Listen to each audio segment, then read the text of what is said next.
Delta, still crying the same tears. From Emmett to Nolan, how many more years?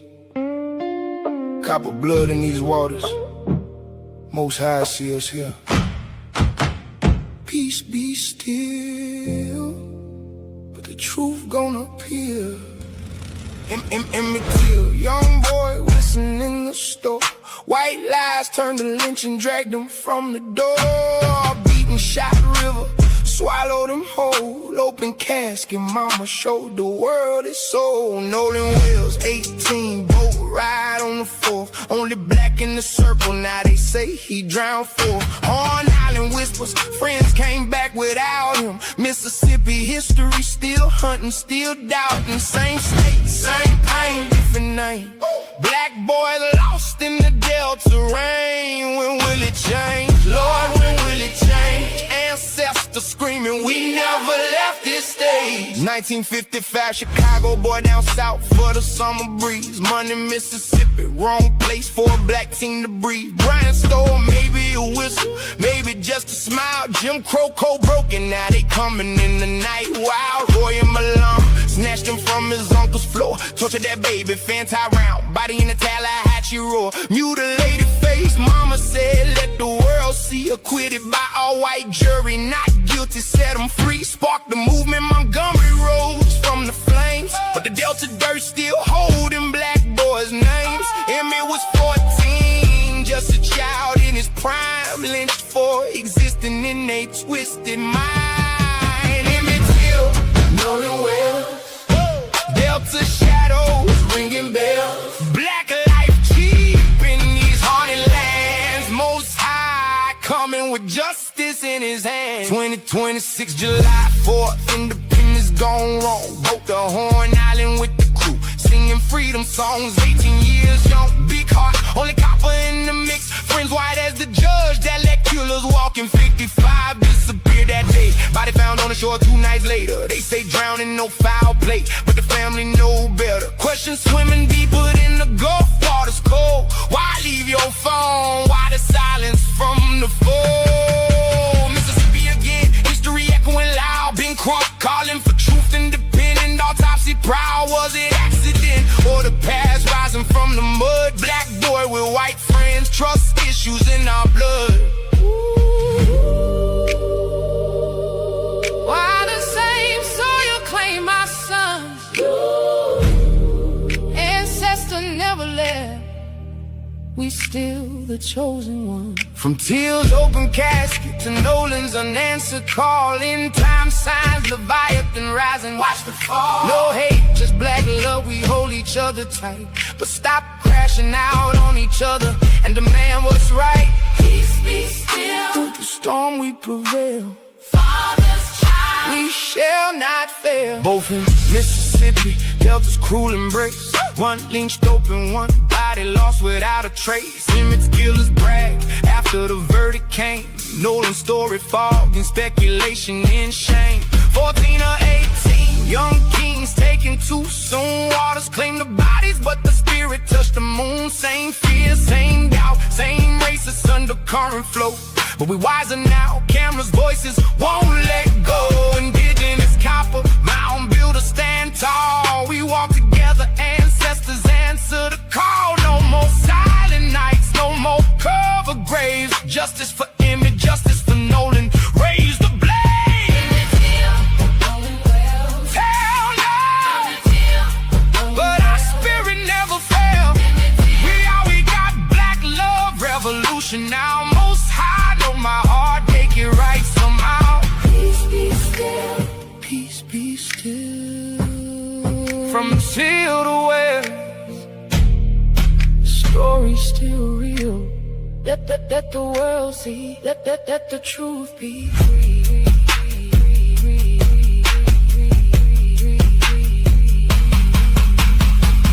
let the world see, let the world see. Let the truth be free. Right. Hello, everyone. Thanks for tuning back in once again to the original Queen Ahmadiyyah Shakur show. I'm your host, Queen Ahmadiyyah Shakur, and this is your daily vitamins. So as you're coming in, please feel free to go ahead and subscribe to the channel if you haven't done so already. Be sure to click that notification bell and click the word all so you're notified each time the Queen Goddess goes live. Okay, so let's get ready to get black into it. All right, hello, Pearly, the Crazy Beach Aries. Truth Brown is here, Chris B. All right, Youngest Turnip is in the virtual building. Pearly, I see you, beloved. Let's get it started.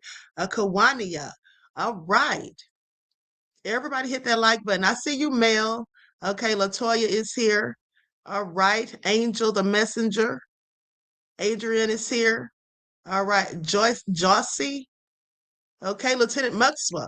All right, shout out to all of my loyal bros and everyone tuned into the Queen. I see you, Cherokee Descendant Dale, and a big shout out to my moderators because y'all know they'll be putting in work. I see you, Quiet Storm Beloved. Gemini is in the virtual building. Let's get this party started. Bianca, I see you. Fred the Jig. Okay, so before we get started, as per usual, let's have a brief word from my sponsor at 12 Tribes. Here we go. Do not buy 12 Tribes on Earth hair growth oil and hair magic elixir unless you want super healthy, gorgeous hair that grows. They have a whole line of amazing hair growth products, including hair growth leave-in conditioner spray, hair growth shampoo, hair growth spray, and hair growth butter. I'm starting to sense a theme here. They include quality natural ingredients. They smell amazing, and you can see the results for yourself. So if you're looking for healthy hair growth for your natural or relaxed hair, try 12 Tribes on Earth today.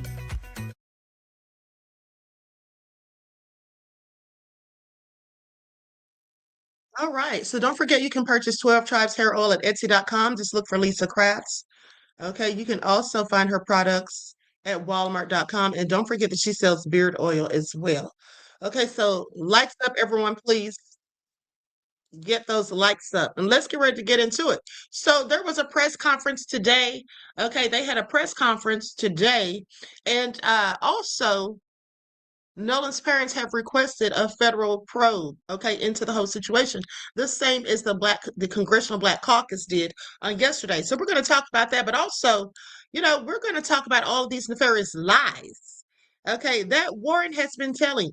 And there are some interesting edits that Rage Batum has been doing in the interviews.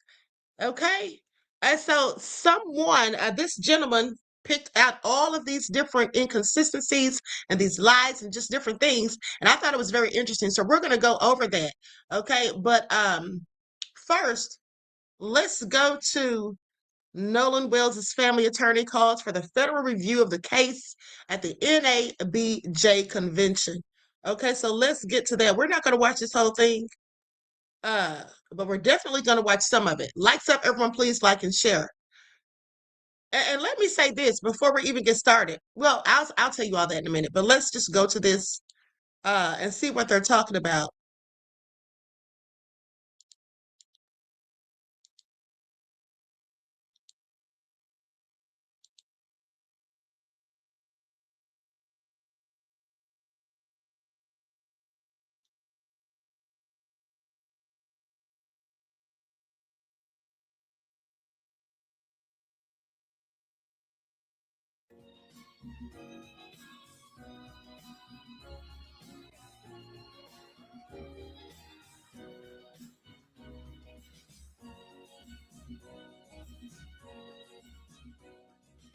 Thank you all for being here. I know you've been on a whirlwind. I know you've been traveling a lot. So thank you all. And I know you all have other challenges happening around the country that you'll be getting to after this. But we are all so honored to meet you.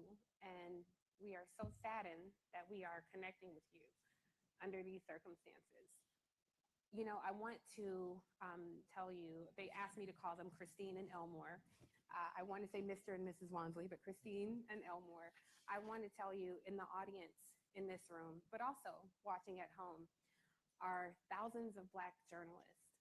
But in addition to being Black journalists, these are mothers and fathers, siblings, cousins, aunts, and uncles of Black children. And we see your humanity. And we're going to center that. in this conversation. There you go. Yeah. I told Christine if we cry on this stage, it's okay because we're among family. Amen. So you take your time. Christine, I'm going to start with you. On Friday, July 3rd, Nolan made you dinner. And so as you're telling us about the last time you saw your baby boy, I want you to talk to us about who Nolan was and tell us about that day. So Nolan is and was an incredible, just incredible soul. He was the person who, no matter where you were in life, what was going on, he was going to be your biggest cheerleader.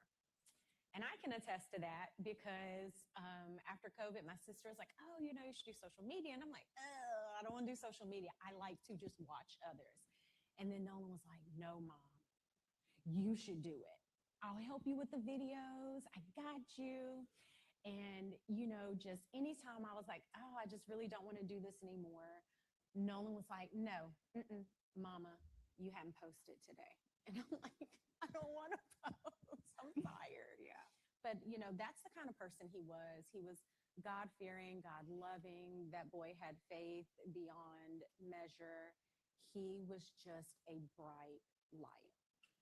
And he was our bright light. As far as that day goes, went to work and he was making salmon. So he was FaceTiming me as I'm trying to see patients kind of in between, of course, not answering the phone in the room. And he's like, hey, Mama, how does this look? Is this enough season? Like, what am I supposed to do with this? And I was like, okay. I was like, you don't have to do that. And he's like, no, I'm going to take care of it. I was like, okay, sure. And so he finishes cooking, get home. He was like, yeah, what you know about this? And he was, guys, when I tell you, he loved to joke. Like, he was just one of those people. He wanted everyone around him to smile, be happy, feel comfortable and accepted. And that is the kind of person God made him. Us as parents, we definitely had that influence, but Nolan was just naturally a peacemaker. Yeah. And so, yeah, after that, it was, 8, and then he got ready to go. He did his normal, hugged us up. I love you, Mom. I was like, be safe, knowing this was going to be his last weekend before going back to school because football was starting. Okay, listen, I see some of you saying you can't hear. There's nothing I can do about that. It must be on their end, but I can hear just fine. If you can't hear it, I would suggest turn up your volume as loud as you can, because I can hear it really good. Okay, for those of you who can't hear it, just turn your volume up as high as it can, because this volume on my computer is already up as high as it can go. And like I said, I can hear it really good. Okay. Sorry, that must be how they recorded it with a not a loud volume, beloveds. Let's continue. Training was starting, and this was his second year at Southwest, and so we knew this was going to be a big year for him. Dad and him had been training and doing all these things and really just kind of sitting with him and letting him know, like, hey, we're going to the next stage in your life as well as, your football career.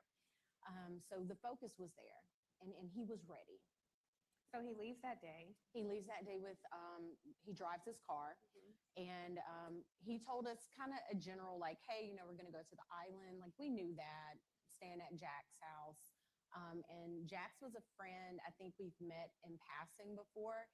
And that's the thing, I always say there's a difference in meeting someone, knowing of someone, and then knowing someone.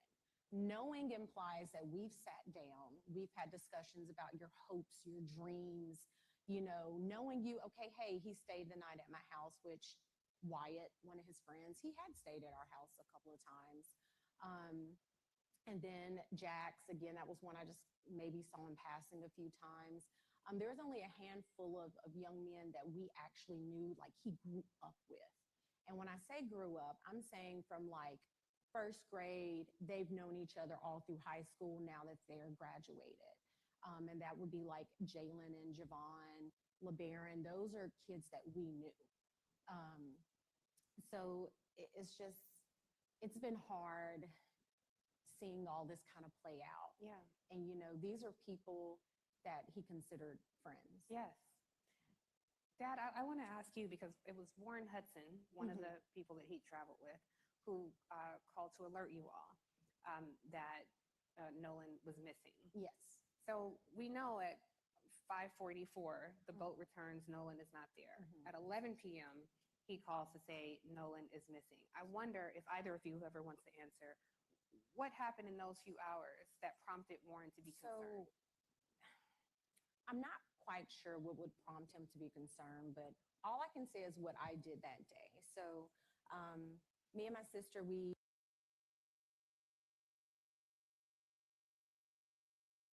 Okay, hold on. Someone says we can't hear a thing, Queen. Okay, so I don't know why you all can't hear. Okay, for those of you who can hear, put a 1 in the chat. If you can hear, CAN, put a 1 in the chat. Put a 1 in the chat, because if most of you all can't hear, there's no use in us watching this. I'll just go to the next part of the live. Okay, because I can hear it absolutely fine.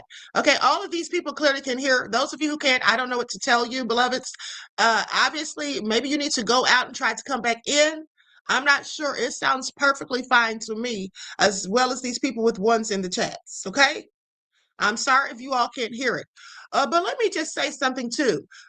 So I noticed when I was listening to some of this earlier that his mother did say that Warren told her that they had Nolan's phone. Remember when we said Warren must have been lying? Because he said that I told her we had his phone. Well, he did tell her that after she said that she was tracking it. Okay. So he wasn't lying about that. I want you all to pay attention. But it seems that he told her that after she mentioned to him that she was tracking the phone with Life 360. Okay. All right. So some of you are saying you can hear fine. Okay. So let's just continue. For those of you who can't, don't worry. We'll be done shortly. I'm not going to play the whole thing. made an order of pancit, which is a Filipino noodle dish for one of our friends. They were having a big family get together, and we really didn't have anything planned for the 4th. So me and my sister are, you know, cleaning up, and this is about 8. And she's like, hey, you know, Nolan hasn't texted us. Like, and that was the thing. Nolan was really big with communication with us, right? And so I call him, doesn't answer. I end the call. Call back, and this is probably, I think, maybe around 8. Don't quote me on the times, guys. So then I call again later around 8, still no answer. And then I want to say I called one more time, and I think that was at like 10:48. So I'm in the kitchen, my phone rings. Now this is probably like early 11 o'clock, somewhere around there. Phone rings when I make it back to the phone, and I'm like, whose number is this? Because, you know, we get weird phone calls sometimes. They didn't leave a message. Number pops back up. I pick up the phone because it says maybe Warren. And I'm like, Warren? So this is 11:07. That's per my cell phone records. So I answer the phone, and he's like, hey, Miss Christine, have you seen or talked to Nolan? I said, no. Why? He should be with you guys. And he said, oh, no, well, you know, when we went to the island, there was a girl named Katie that he met, and he had decided to stay behind. I said, what? Because we know our child. And Nolan isn't one to be like, oh, well, I'm just going to throw caution to the wind, and I'm going to stay here with this girl that I just met. So I'm on the phone with him. Now I'm in a panic. I'm running into my room. Elmore was in bed watching a different movie, and I'm like frantic. He's like, what's going on? I'm like, Nolan is missing. I'm trying to pull up the GPS as I'm talking to him. And at some point, he tells me that I was like, well, you know, his phone says GPS Life 360, not Snapchat. Right. Life 360 says that he's on land. And he was like, well, no, I mean, you know, well, we have his phone. And I'm like, wait, what? And I'm like, okay. Because at that point, you're telling me, this is coming from Warren, don't worry about it. We're going to find him. It's going to be okay. Don't tell me not to worry. This is my child, my flesh and blood that I brought into this world. And you're telling me not to worry. Absolutely not. So then it was after the phone call ended, of course, asking him for information. What was he wearing? He was like, last seen, Northwest tip, black shorts, sunglasses. That's important. So I end up calling DMR, spoke with the DMR. She took all the Just for our audience, DMR. So DMR is because he went missing on the island. They are basically the marine people, right? They're the ones who's going to launch the boats to go into the water and all that. But before getting off the phone with Warren, he was like, hey, I know some people at Coast Guard. I said, okay. He's like, I'm going to call Coast Guard. You call DMR. Get on the phone with DMR. I give the young lady the information. And she tells me, hey, you know, I got this. Let me call you back. Because she was like, I'm not sure if this is going to be in our jurisdiction, essentially. So then she calls back and she tells me, okay, yeah, you know, we spoke with Coast Guard. And I'm like, okay, but they're like, this isn't our jurisdiction. You have to contact the city of Ocean Springs. I said, okay, hang up the phone, call in Ocean Springs Police Department. They say, hey, you have to physically come down and give a report. I said, okay. So on our way, because we don't live that far from the police station, on our way there, I was like, well, let me stop by the hospital, because there's a hospital that's maybe 5 minutes up the road from our house. Stop by there. I'm like, hey, have you guys seen this kid? Has he been brought in? The lady's like, no, ma'am, you know, we hadn't. I said, okay, thank you. Run out. We go to the police department. Get to the police station. And the officer basically says, again, this is out of our jurisdiction. And at that point, I'm like, my God, who am I supposed to talk to? Who is supposed to help me with this? So then he said, it's going to be, you would have to call DMR. I was like, we've already called DMR. DMR said it's not in their jurisdiction. So we end up, I think at some point I had called Jackson County Sheriff's Office. Yeah. So she calls back and she's like, hey, are you there? I said, yes, we're here. But he's telling us the same thing you guys told us, which is no, we can't take it. She gets on the phone with the police officer. Now, this is Jackson County Sheriff's Department speaking with the Ocean Springs Police Department. Ocean Springs Police Department is saying, this is why we can't take this information. She says, okay. He gives me the phone back. And she's like, okay, I'm just going to take it. I'm just going to take the information. And that was, we met an officer. It was after midnight.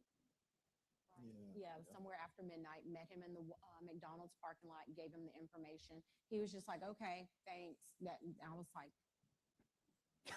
like, where is the urgency? Mm-hmm. And so, as far as we know, there were no boats on the water that night.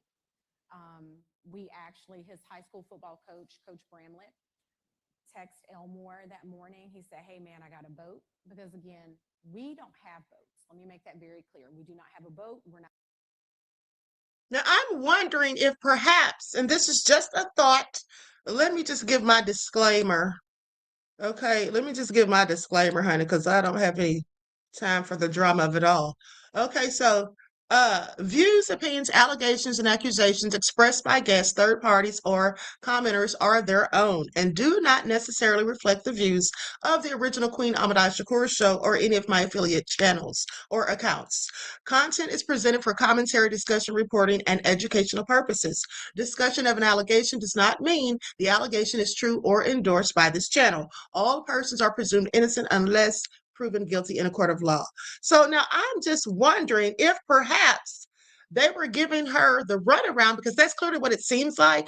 But I wonder if they were doing that because everyone that's, I just wonder if people were already in the know of what happened and the cover up had already begun. Okay, because this time it's after 11 o'clock at night.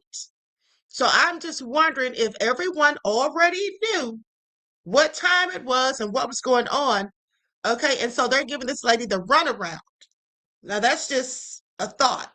And I'm not saying that anyone was actively engaging in a cover up. I'm just saying that I have questions, and we all should, as to whether or not there is a cover up, because there's too many sketchy things that have been happening and too many things that have been said that don't make sense. Let's continue. People where you don't do water like that.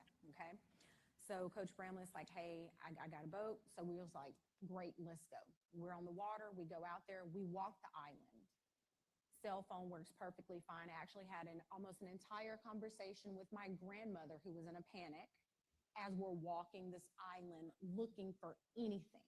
I just want to pause there. The cell phone worked fine because in the reporting, there's been so much reporting that there's poor cell phone reception. And this is some of the disputes that we have about that night. Dad, feel free to jump in here because they're saying he met this young lady, Katie, and that he stayed back. According to the reporting, Katie is saying no. He said he was going to go with his friends. According to the reporting, the friends say, no, he left us his phone because there was no reception. Dad, have you found any consistencies? Have you spoken directly with any of his friends? Well, the first inconsistency was you called me and tell me my son stayed on the island to talk to a girl. My son would never do that. That's not in his character. I didn't raise none of my kids to do that. The second thing is, you say he doesn't have his phone. He doesn't leave his phone. I will wake up sometimes in the morning and Nolan will have his phone here right in my face. And I'm waking up cussing and fussing like, boy, you don't get the camera on my face. And he just laughing and giggling and stuff like that. So it's twice. To me, there's two lies that he told me as a father. Like I said, we went on the island. And actually, a classmate of mine called me that morning as we were going out to the island with Nolan's coach. He's like 40 miles away. He calls and, hey, man, I got the boat. Me and my boys, we're going to go out there and help you look. I didn't call him. He called me. And we're going to start on this end. I said, well, we're probably going to start on the other end. So me, my wife, Coach Bramlett, and a high school classmate of mine were the only, we were the first ones out there looking. Like I said, we docked the boat, got out the boat, walked on the island. She had a whole conversation with her grandmother on the island, got back on the boat, went back around the island. I guess that would be the north side, facing the Gulf of Mexico. I get another phone call. So my phone worked fine. So this whole thing about not having phone service, I don't know. I don't know if it's the carrier or what, but ours worked fine. I think those around maybe 8 o'clock. Hey, I'm going to stop it right there for a second because I really want to get into these things that Warren has said that, really make no sense. And we'll get back to that momentarily. But also, it's important to notice that a coach called and asked the father if they needed, wanted him to bring the boat so they could go out there and search. Very interesting that none of the friends who all had boats, well, not all of them, but a few of them had boats, that they nor their parents called and offered to take them out there on their boats. But this was their best friend and brother, let some of them tell it. I find that all very interesting. They're full of BS, okay?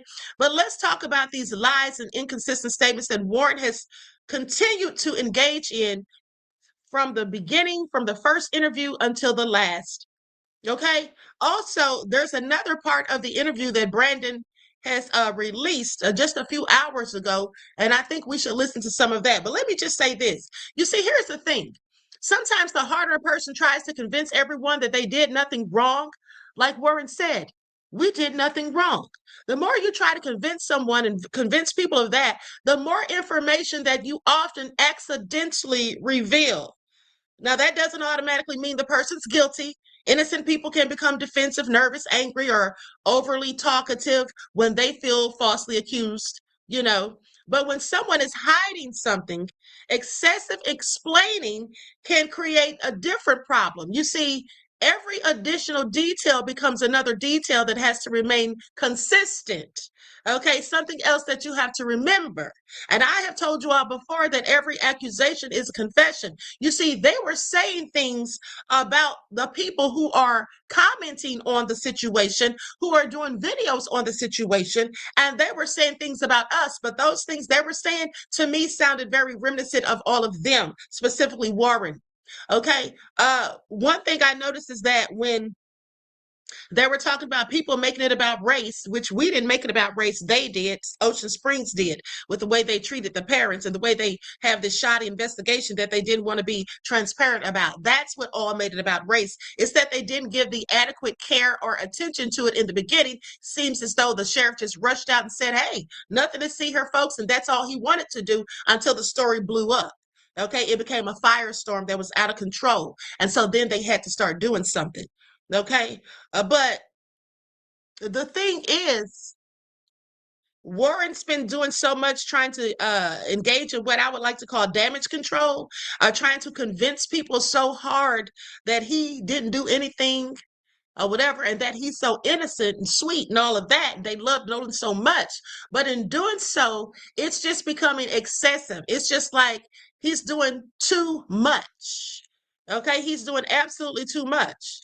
Now, at first, the story may be simple.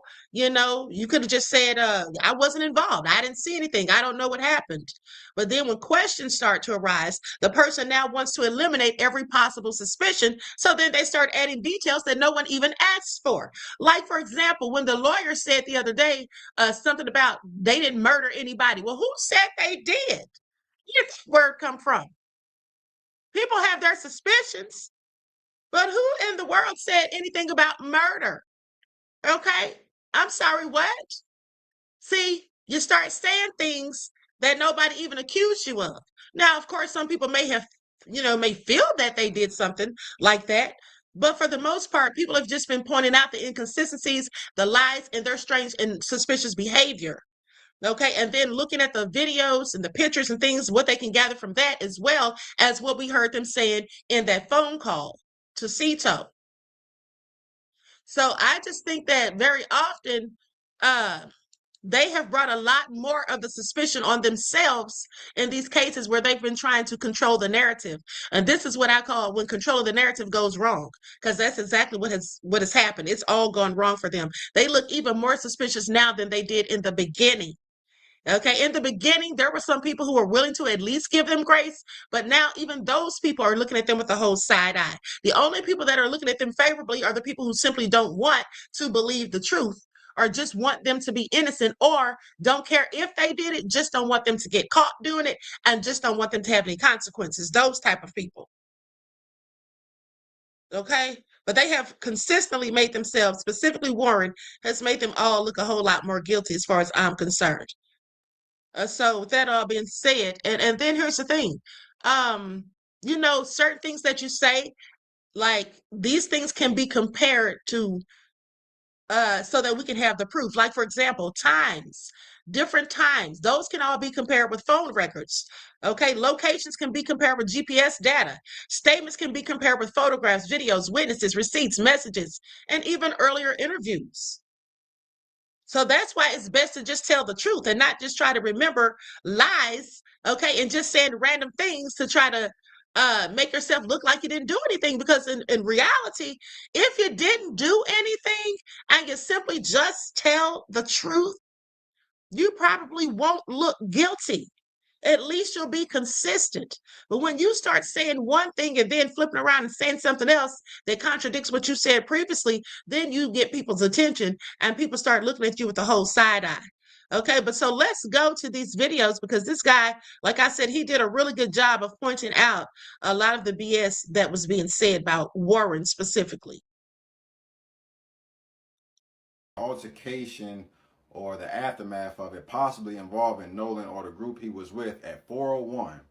Now, Tristan Shepard, who claims to be one of Nolan's best friends, said that he was the one involved in the fight in the video. But it's definitely more to it than what he's saying, because how did none of these people see Nolan leave or even alive past 3 o'clock?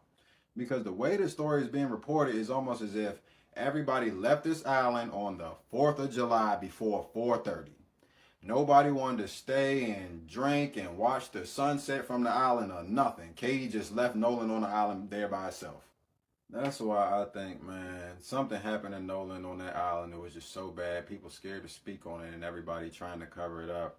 And that the heat has mostly been on Warren for making the calls and being the stepson of a judge. But I think that people need to be looking into Wyatt more, even though I personally feel like everybody that's keeping quiet is guilty. There's way more unanswered questions than I spoke on, but I guess we'll see if any of them get answered if they ever get around to releasing the autopsy details. As far as I'm concerned, July 4th is now Nolan Wells Day. Rest in peace.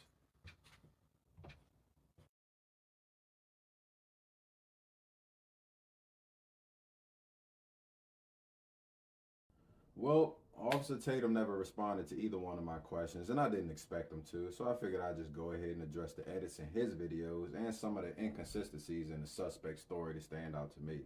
So in the first part of the interview Tatum did with Warren, there's an edit 4 minutes and 13 seconds in where Warren said Nolan was on a boat with him, but it was edited to sound like he said Nolan was on a boat with him last year. Most of everybody from Ocean Springs and the Gulf Coast go to Horn Island, and you know, we went last year. Nolan was on the boat with me last year, and Now, did y'all catch that? Because I absolutely did not catch that the first time I listened to it, nor the second. Okay, do you see how Rage Batum edited that? Did y'all catch that? I'm glad he pointed that out because I absolutely didn't catch it. It sounded just like what he wanted it to sound like. Let's continue. he was Now, I can't say for sure what was cut out, but I definitely caught that and the hard swallow right after. Pause. But then there was another edit 5 minutes and 40 seconds in where Warren says Wyatt's name and he starts to say another person's name before it's cut out. my buddy Wyatt and I went, and with my buddy and we went, topped the boat off. And right after that, he said Wyatt has a smaller boat called the Palm Beach, and that he, Warren, drove the Palm Beach from Fort Bayou to the boat launch. Then Wyatt went and put his smaller boat in the water, which is the Palm Beach. He's an 18-foot Palm Beach, and I drove the boat from Fort Bayou boat launch to my buddy's grandparents' house, and that's where we all planned to meet up that day. So he's saying Wyatt had 2 boats out there and that he drove one of them to the boat launch. But he also said he actually rode to Horn Island on a 3rd boat called the Tide Line, which belonged to his buddy Bart. I went with my buddy Bart because we had a lot of friends from college coming down, and I called Bart that morning. I was like, hey man, can you take your boat out? And he was like, yeah, well, my dad's decided not to go, and I'll take the boat and I'll take you and your friends. Of course, I mean, he's a buddy of mine. And so Bart pulled up at the dock, and I mean, I rode out there with Bart. And that's supposedly the person who told him. But 8 minutes and 20 seconds in a part 2, he said, when I left the Palm Beach to get on the boat with Wyatt. I rode out here on a different boat, like I told you, and I grabbed my phone when I left the Palm Beach to get on the boat with to get on the boat with Wyatt because we were having, boat issues. And well, he stumbled through it probably because he was trying to keep up with his lies. And they get worse in parts 3 and 4. Because 10 minutes into part 3, when he said his buddy was telling Nolan to get on the boat, he said because the Palm Beach had already left. Now you see now.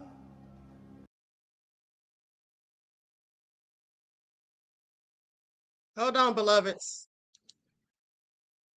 Trying to get no copyright claim. I had to put Tatum on the screen. So all this makes me wonder who was driving to Palm Beach and why did they, according to what Warren said, already leave? Y'all went out there together and started having trouble with one of the boats, but not everybody stayed to help. Y'all didn't want all hands on deck. Right, now think about that. They had all these people came with them in all these different boats, but nobody helped them, and they had to call Bart. Okay, and then let's not forget that they keep saying that Bart only showed up. His attorney said it. Okay, that Bart only showed up to help tow the boat. Okay, because he traveled on a separate vessel and was not part of the primary friend group. He interacted with the group after after they left Horn Island and was not involved in the 4:31 p.m. departure timeline investigated. Now, that's interesting because we literally just heard Warren say that he called Bart that morning to bring his boat. And what boat was Warren really on the whole time? And why was the GPS tracking for only one of the boats released? There's so many more unanswered questions. But another thing I caught earlier in part 3, Warren said Wyatt was the one who called Cito, but then he pivoted real smooth away from what was actually said on the call. He said Wyatt was like before changing the focus to the cell service. So that's when Wyatt called Cito.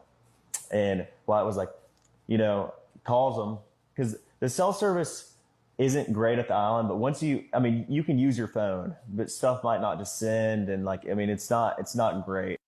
Which I guess was smart for him to do, given how much chaos was going on at the time, now that we can hear the full audio that's been released, which I'll get to later. But another thing, almost 15 minutes into part 3, as he talking about the moment they started looking for Nolan, at no point do he say anything about Katie or Tristan. Now, he claimed he last saw Nolan with Katie, but he never said anything about reaching out to her to see if Nolan was with her. And that's interesting to me, considering how in Tatum's interview with Tristan, almost 13 minutes in, Tristan said, Warren gets on the phone and he's just like, hey, man, he was like, hey, have you talked to Nolan? Anything else? I was like, no, I haven't talked to him, man. He was with that girl last time I knew.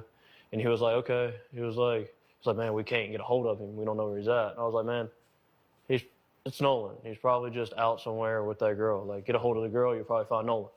It's no big deal. But Warren chose not to do that for some reason. What he did do was ask what Nolan's Snapchat location said, which is also interesting to me, because why would you bother checking his location if you knew his phone was on Wyatt's boat and he didn't come back with y'all? Before I called Miss Christine, I asked, I was like, oh, well, where's his location at? Because Nolan has his Snapchat location on for me. And he said, it's, Wyatt said it's, in my truck. Like, because everybody who left stuff on the boat, it was Wyatt's boat, so Wyatt put it in his truck, it's normal. Because Warren made it clear around 4:44 on part 4. Nolan left the phone on the boat. And when we ran in, Nolan didn't ask for his phone. Look, if you ain't got tired of listening to the lies, and if you can actually believe it, there's even more. So in Tatum's interview with Tristan said Wyatt's name, then he apologized like he wasn't supposed to say it. And so I told Wyatt that, and oops, my bad. But I told him. It's good. I told him that. Now, mind you, in Warren's interview with Tatum, he said Wyatt's. Hold on. Did you all just notice that Warren said when we ran in, Nolan didn't ask for his phone? When they ran in, where? Were they on land? And what is he talking about? Nolan didn't ask for his phone. Did anybody else catch that? Did anyone else catch that? I'm going to roll it back. Listen to what he says.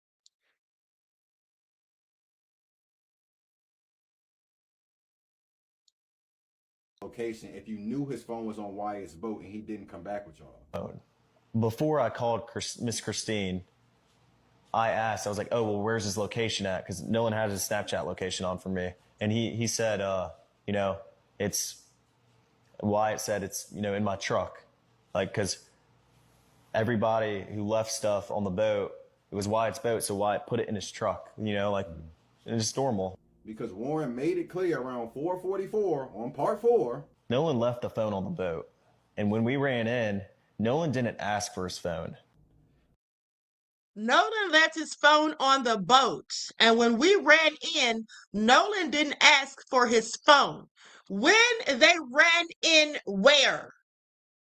When they ran in, where? He just slipped up. What are you talking about? Nolan left his phone on the boat, and when we ran in, first of all, why were they running? When we ran in, Nolan didn't ask for his phone.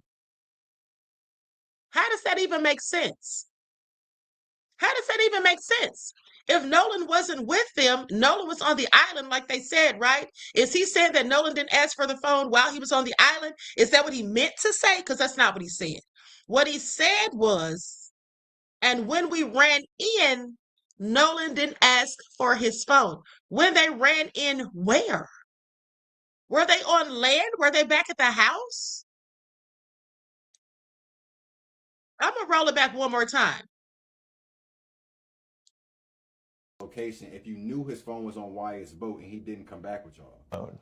Before I called Miss Christine, I asked, I was like, oh, well, where's his location at? Because no one had his Snapchat location on for me. And he said, you know, it's, Wyatt said it's, you know, in my truck.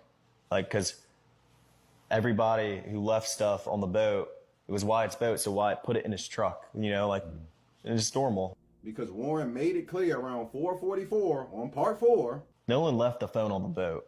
And when we ran in, Nolan didn't ask for his phone.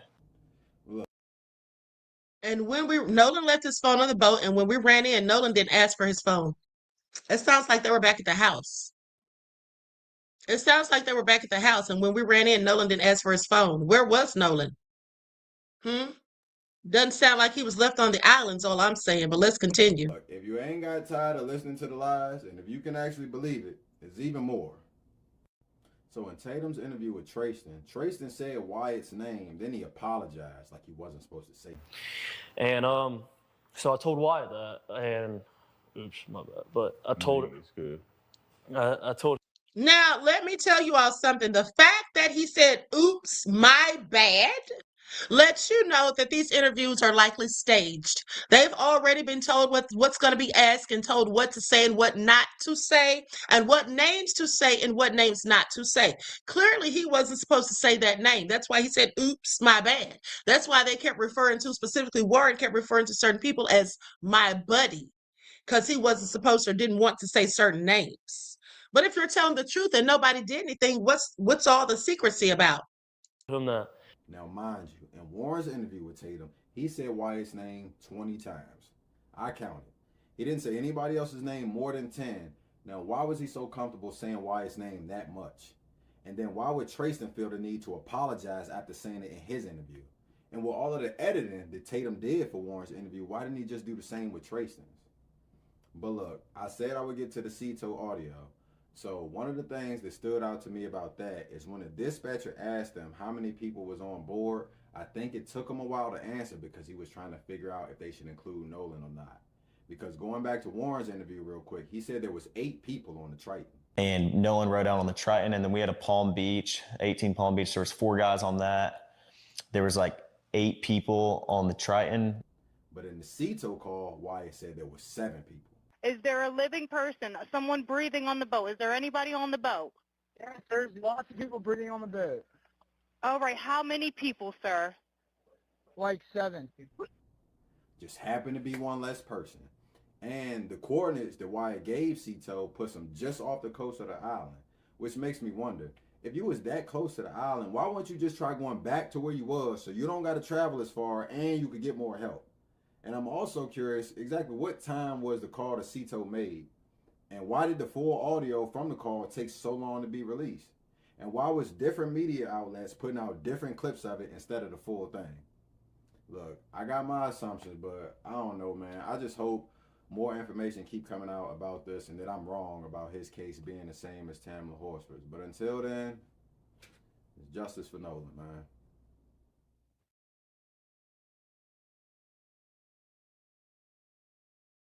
Did not ask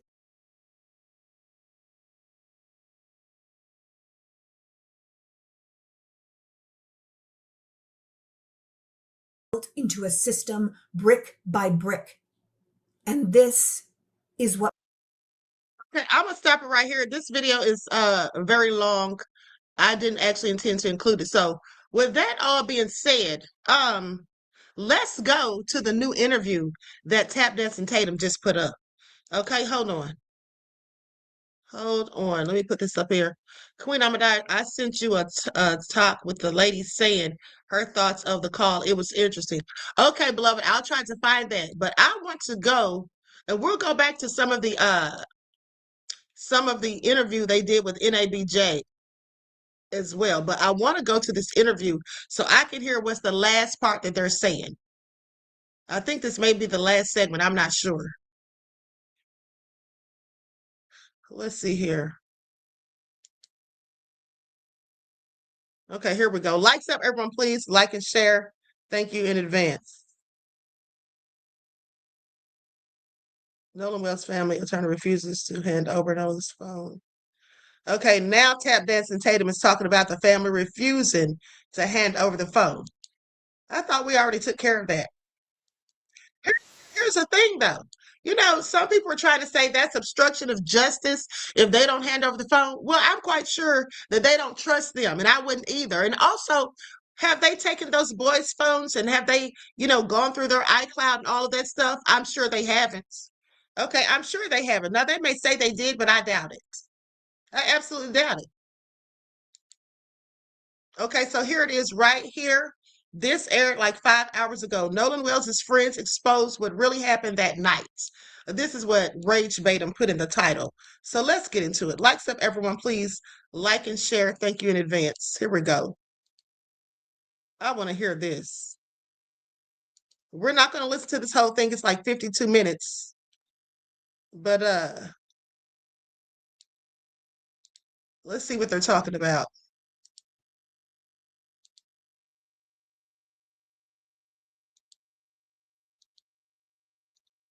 When the phone was recovered. So I want to figure this out. Explain to me, because a lot of people are still online saying that they find it to be incredibly suspicious that Nolan left his phone. Can you explain, did Nolan ask you for his phone back when you guys were leaving? Was it not a part of the conversation? Was Nolan the only person that left his phone on the boat? Can you guys walk me through that idea? So I can go ahead first and say, nobody has their phone in the water. Even when you jump in a pool, do you have your phone? Like, no, you don't. You're not going to bring your electronic in the water. So what? Okay, let me just stop right there. First of all, he's deflecting. Okay, first of all, he's deflecting. This is not about anyone leaving or having their phone in the water. This is about you all saying that the young man stayed behind on the island and his phone was still in Wyatt's boat and it was taken with you all when you left. Supposedly, according to what they said. Why do they keep going back to no one's going to take their phone in the water? Well, clearly some people did have their phone in the water. We've seen the video footage of it, okay? But that's not even the point. Stop going or beating around the bush and get to it. Okay, now this is what all makes them look suspicious and look guilty. Because they keep doing and saying stupid things and trying to overcompensate. Everybody does is they stick their phones on the dash of the boat and they forget about it because you don't have good service. You can't even send a picture through from Horn Island to like somebody else. And so they put it on the phone. And even as teenagers, we don't really get on them. We go out there and we conversate and we see a bunch of people that we usually don't see on a day-to-day basis, that we graduated high school with, guys that graduated before us. You know, it's a big meeting, like seeing all your friends that you haven't seen in a while. And so whenever we were coming back in, he didn't even think about grabbing his phone. He never asked about his phone, along with 5 other people that also left their phones on the boat. And we had to wait at the boat launch for them to come and pick them up, including Javon. I mean, Javon left his phone on our boat. Yeah, Javon is one of the guys in the friend group. Yeah. Now, this to me is even more incriminating. They're saying there were at least 5 other people who also left their phones on the boat, and they had to wait at the boat dock for them to come with the phones. Well, guess what? How come that never dawned on them that Nolan left his phone and maybe he was going to come to look for it? That never occurred to you? If you left him behind on the island and thought he was going to come back with somebody else, how long did they think he was actually going to be back on that island before he came back? And they didn't think that maybe he would also be at the boat dock looking for his phone. And also, furthermore, why would Warren ask anyone about Nolan's location, okay, when the phone was with him? Now, he wants us to think that he didn't even know they had Nolan's phone until Wyatt told him that it was in the truck. Okay, I want you all to pay attention to how none of this stuff is making a bit of sense, and it's coming off as a whole bunch of lies. And why would you be lying if nobody did anything? That's all I'm saying. If I'm not mistaken. Javon's a friend of mine, friend of ours, like not as tight as Nolan. Javon's in the class under me in school, and he's a friend of mine. But just like a lot of our other friends, Javon's our friend, he left the phone on the boat because we're trustworthy people. We're not going to steal something. We're not going to delete pictures off of someone's phone. We're not going to delete text messages. We're not going to get on. Okay, first of all, there he is doing it again, trying to overcompensate. Let me just say to those of you in the chat, please be careful of your comments. Do not put any type of racially inflammatory comments in the chat, no matter what your race or ethnic group is. I will delete your comments. The moderators will delete them. You had been warned. If anyone does, you'll be put in a timeout. And after that, it'll be worse. Okay, now let's continue. So he's sitting here saying that people leave their phones in the boats. We're not going to steal your phones. We're not going to delete messages. We're not going to. Nobody said you would. Now, the reason he's saying that is because Nolan's mom already said that things were deleted out of Nolan's phone. Him talking about nobody's going to steal your phone and all of that, is that his excuse as to why Nolan left his phone on the boat with them and stayed behind on an island without a phone? Is that what he's trying to make us think? That, oh yeah, he left it on the boat, so what? He knew we weren't going to steal it. We're not going to delete anything. That still makes no sense. Nobody at that age is going to be leaving their phone on the boat when they're on an island. Matter of fact, nobody's going to do it. I don't care what your age is. Okay. And if you did it and you forgot for a second, I'm sure you remember real quick when you saw other people with phones. Because everybody didn't leave their phones on boats. There were people out there with their phones recording and all of that. That's how we have the footage that we have. Okay, but let's continue. On anyone's phone because we have no reason to. But Javon left his phone. And we gave Javon his phone back along with everybody else who left their phone on the boat. So yeah, we'll get to that because I think I have the timeline in my mind. So you guys, the boat is taking in water. You had already left, Morgan, right? You had already left on a boat. So there's 3 boats. You had already left about 5 minutes before this situation happened. The last 2 boats was Bart's boat and Wyatt's boat. And those are the 2 boats that left out because Bart was kind of towing Wyatt's boat out. So you guys are on the boat. What was the conversation with Nolan? Because Nolan obviously had come in on Wyatt's boat. You guys are all getting ready to leave. So what was the communication like with Nolan? So actually Wyatt was saying, told Nolan, because Nolan's with this girl at this point. They're together. Wyatt looked at Nolan. He was like, dude, come on. Boat's taking on water. We got to go, like right now. And Nolan didn't want to go. He said he wanted to stay with the girl. And Wyatt started yelling at me. He's like, Nolan, get on the boat now. And Nolan's like, no. And then finally, Wyatt's like, Nolan, get on the effing boat right now. We are leaving right now. And Nolan said he had another ride back, and we had no more time to waste. We got to get the boat out of there before it goes under. And it was that, and when Nolan said that, like, was there an issue that you believe that Nolan would be able to get back, or were you concerned? So what I can say is I've been out countless times on one boat to Horn Island and came back on another. I've done it before where I went out on one boat and my friends left, and I just know so many people out there. I didn't even think about, do I have a ride already set up? I just know so many people out there that I'm like, okay, there's 100% sure I can find a ride back, and which I have before, you know? And it's one of those things where it's at Horn Island, you don't even have to know somebody to ask for a ride back in. They're going to bring you in. You know, it's not like, oh, are they going to bring me in or are they not? Should I ask? No, if you ask anybody out there, 100%, they'll bring you back. Southern hospitality. Yeah, The South Mississippi. I mean, we had somebody. The boating community is so like tight knit. Like it doesn't matter like who you are. If someone sees you struggling on the island, no matter the case, they will come and help you. They will do anything in their power to help you and bring you back to the mainland. I'll put another example out there. Okay, now if that is all true, why did they get someone to help them with the boat when it was taking on water? Why didn't they ask someone to help them when the boat was taking on water? Furthermore, they were clearly close to the shore when the boat was taking on water. So that just seems very strange to me that they would get in the boat and attempt to go an hour back to the dock.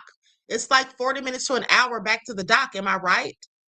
So why would you get on the boat and it's taking on water right there when you're in shallow water close to the shore? I would think that it would be more dangerous to try to risk it. Okay, if there's other boats all around, each one of them could probably have just gotten on somebody else's boat and said, hey, can y'all give some of us a ride? This boat's taking on water. And then they could have, had the boat towed later. I don't know. This is just not making any sense. Yeah, it is very dangerous. And then you're trying to get other people on the boat when it's already taken on water. That makes no sense either. We know another kid who was pretty intoxicated out there, and he couldn't find his boat. And he asked somebody random that he didn't even know if he could catch a ride back with them.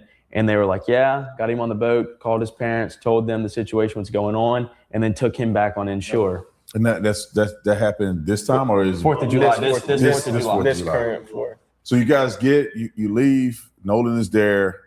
I'm based on what you're telling me, I'm perceiving that you guys are accepting that Nolan's going to get a ride back somewhere else. Y'all taking on water. Explain to the audience, what is this sinking boat thing like? Because I think that people are in good faith, the ones who are acting in good faith are genuinely curious of like, are you sinking? Do you think you're going to sink? Because you hear Wyatt on the phone and he's like, we're sinking, we're going down. And obviously you never went down. So can you explain what he was saying about going down? Was there a little bit of water? Was he just panicking more than normal, or like what was that? And I want you to explain too, like what happened to the boat? How did you recover the boat? And how did you get back to the mainland? So I'm gonna go ahead and first off explain a boat. So a bilge pump is in the bilge. The bilge is underneath the deck where you stand in the very bottom of the boat. And there's a space in there where you have all your electronics, your batteries, everything that controls everything throughout the whole boat. So the first thing that fills up on a boat when it starts to sink is the bilge. And it goes in the bilge and it starts filling up. Well, then the bilge pump kicks on, senses the water automatically, and starts pumping it out. In this situation, the bilge pump had a malfunction. It didn't kick on. And it got all the way to the very top of the bilge, which is the floor level. And then we started to see the boat actually sag down in the water, and we're like, okay, what's going on? So there's a cap in the back of the boat that you can unscrew and look inside the bilge. When we unscrewed it, there's so much water in the boat, it started overflowing onto the deck. And so at this point, we're like, okay, this boat's going down. It's going down quick. We don't know where the water's coming in from. We don't know what's going on. And we just go into full on like panic mode, get this thing out of here now. So we hook up the boats. No, call Cito. Okay. Let's get to that part. Because you called Cito first? No. Or you had the boats hooked up first? We had the boats hooked up first. Yeah. Okay. Now, let's get to the part where we heard them yelling in the background. No, wake the F up. Let's get to that part, tap dancing Tatum. Okay, Ebony Plummer says, don't trust Southern hospitality. Southern Comfort originally referred to SA enslaved Black women. Okay, thanks for that tidbit of information, beloved. I appreciate you and thank you for your contribution to the channel. Peace, love, and blessings. Yeah, tap dancing Tatum. Since we're getting to that part, let's get to the good part. Okay, let's talk about why we heard all that stuff in the background. So we hook up the boats and we start towing them out. And he's on the phone with Cito. Because, hold on, let me go back a second. The electronics completely glitched out. Nothing is working on the boat. There's so much water in there, nothing is working. The batteries are also... The batteries are completely underwater. Like they're everything's fried basically. So now that's interesting. Now they're finally saying that everything was fried, because isn't this what I told you all in the beginning? Didn't I tell you all this weeks ago? I said if the water was up to the batteries and almost up to the transom, then I would think the boat would be inoperable. Okay, things would have started to short circuit and all of that. Okay, so now they're finally saying that, but I still have questions, because if that be the case, I also asked you all weeks ago, how were they riding in that boat, going back and forth? All this different movement they did in that boat, including going back to Fort Bayou's boat launch twice. Okay, please make that make sense. We have it connected, kind of towing them out, and he's on the phone with Cito, and he's trying to get them on the phone. And as he stated in the moment, he's like, Cito's just asking all these dumb questions. I can't figure out what's going on.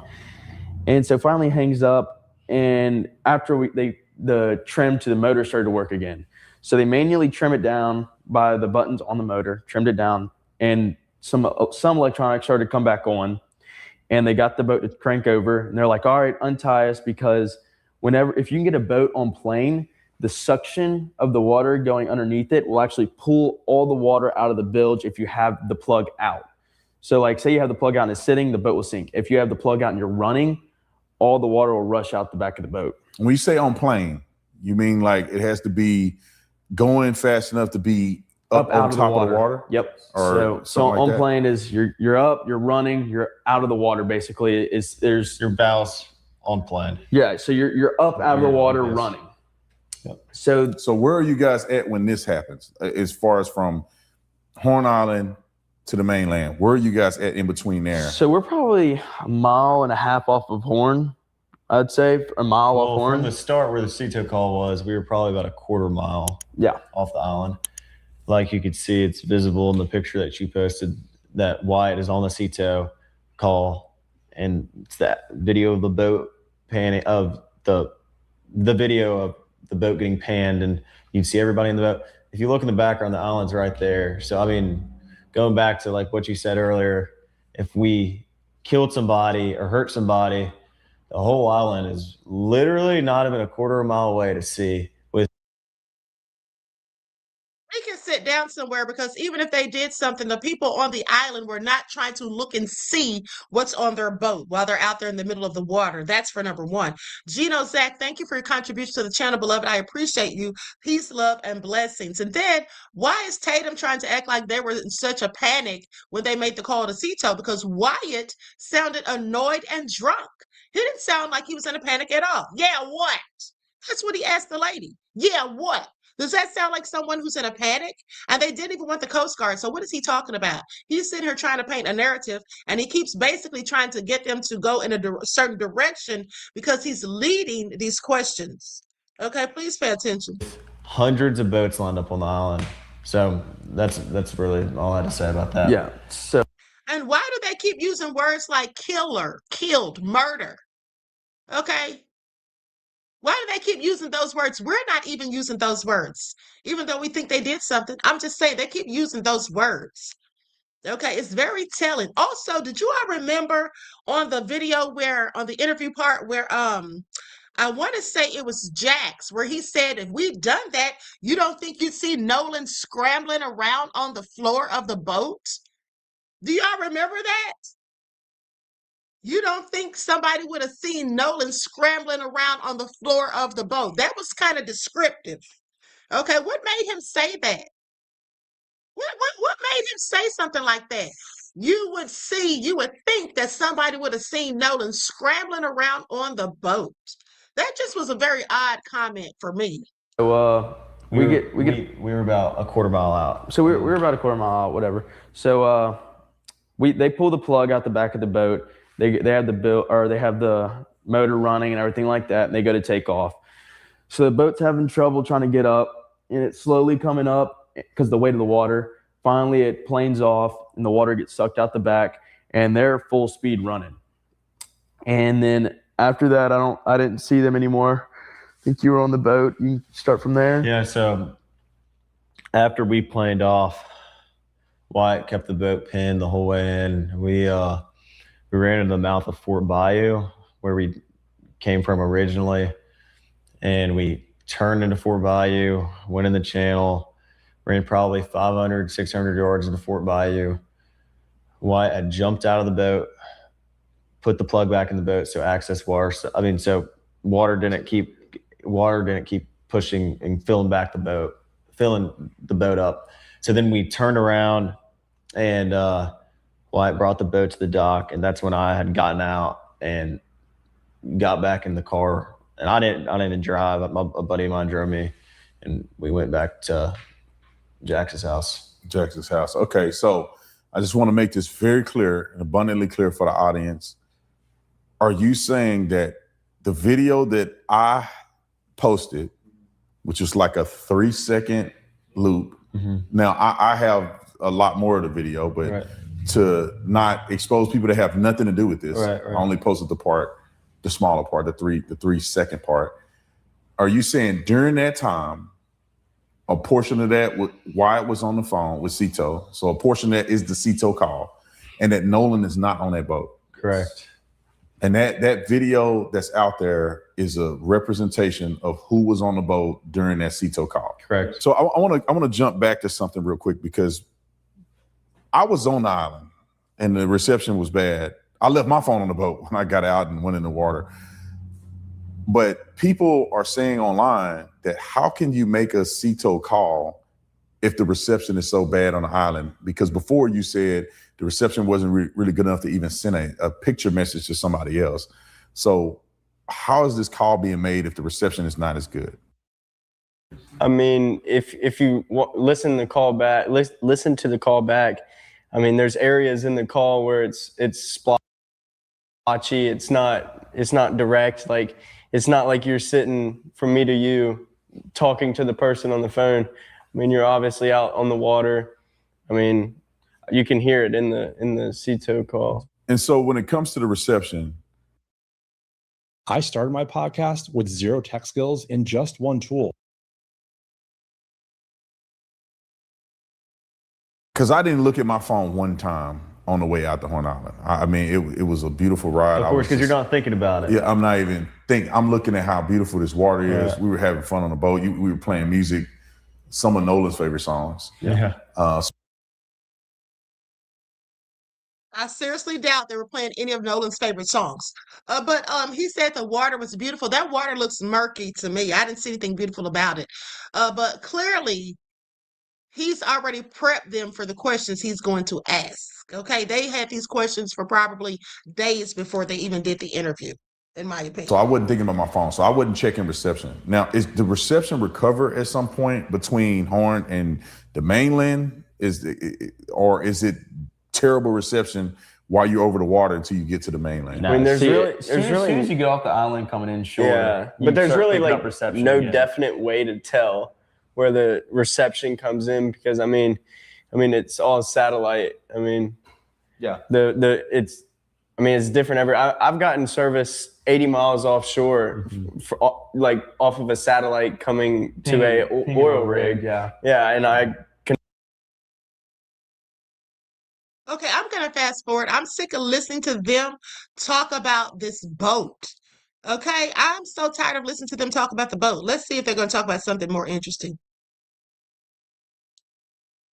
My keys there too, because it's just one more thing to think about on the boat. If I don't have my car or my truck, then why would I bring my keys on the boat? You know, so I mean, there's just no point of bringing it, because if I lose them, then just more stuff to bring that. I don't get very excited. So I want you guys to explain this phone thing. I think Warren already addressed the fact that he told Christine that he had the phone in his possession. So, you know, the whole Life 360 thing is not adding up as far as what you're saying to me compared to what they're saying. Now, how did whoever came and get the phone, how did they get in touch with you guys, and how did they get the phone back? So I got a call from a kid we went to high school with. He called me just asking me questions. He saw people posting on Snapchat, like the picture that was circulating. And he called and he was asking questions. He was like, "Where's Nolan? When's the last time y'all seen him?" And then he was like, "So where are y'all at?" And I told him, I said, "We're at Jax's house." And then Warren got on the phone, and I don't know. So they come to my house, right?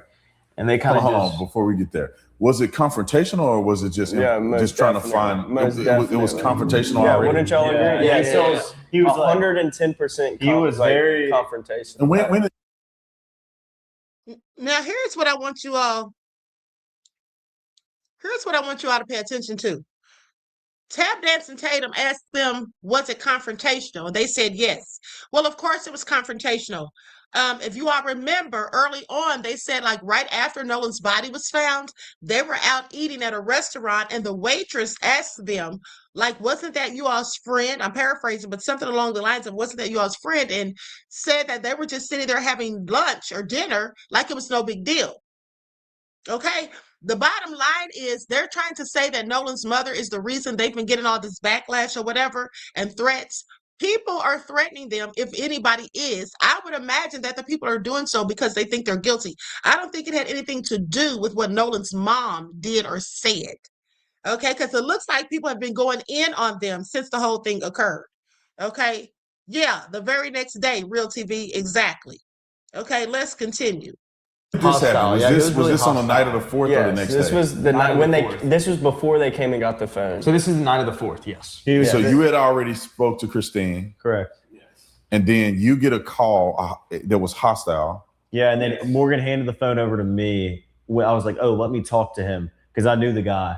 And I was just like, hey, like, he was like, where y'all at? Where y'all at? I was like, we're at Jackson's house. You know, it's like calm down. And then he hung up on me, and then okay, so they come, they pull up to my house, and at this point, I'm kind of freaking out. We're all trying to put our heads together on where Nolan is, and I kind of like isolate myself in my room, just kind of get in a ball and just lose it, kind of basically for a few hours. And they just walk into my house, you know, and I hear all this commotion going on in my living room, and I'm just like, what in the world is going on? So I walk out there. There's probably like 10, 15 people in my house I don't even know.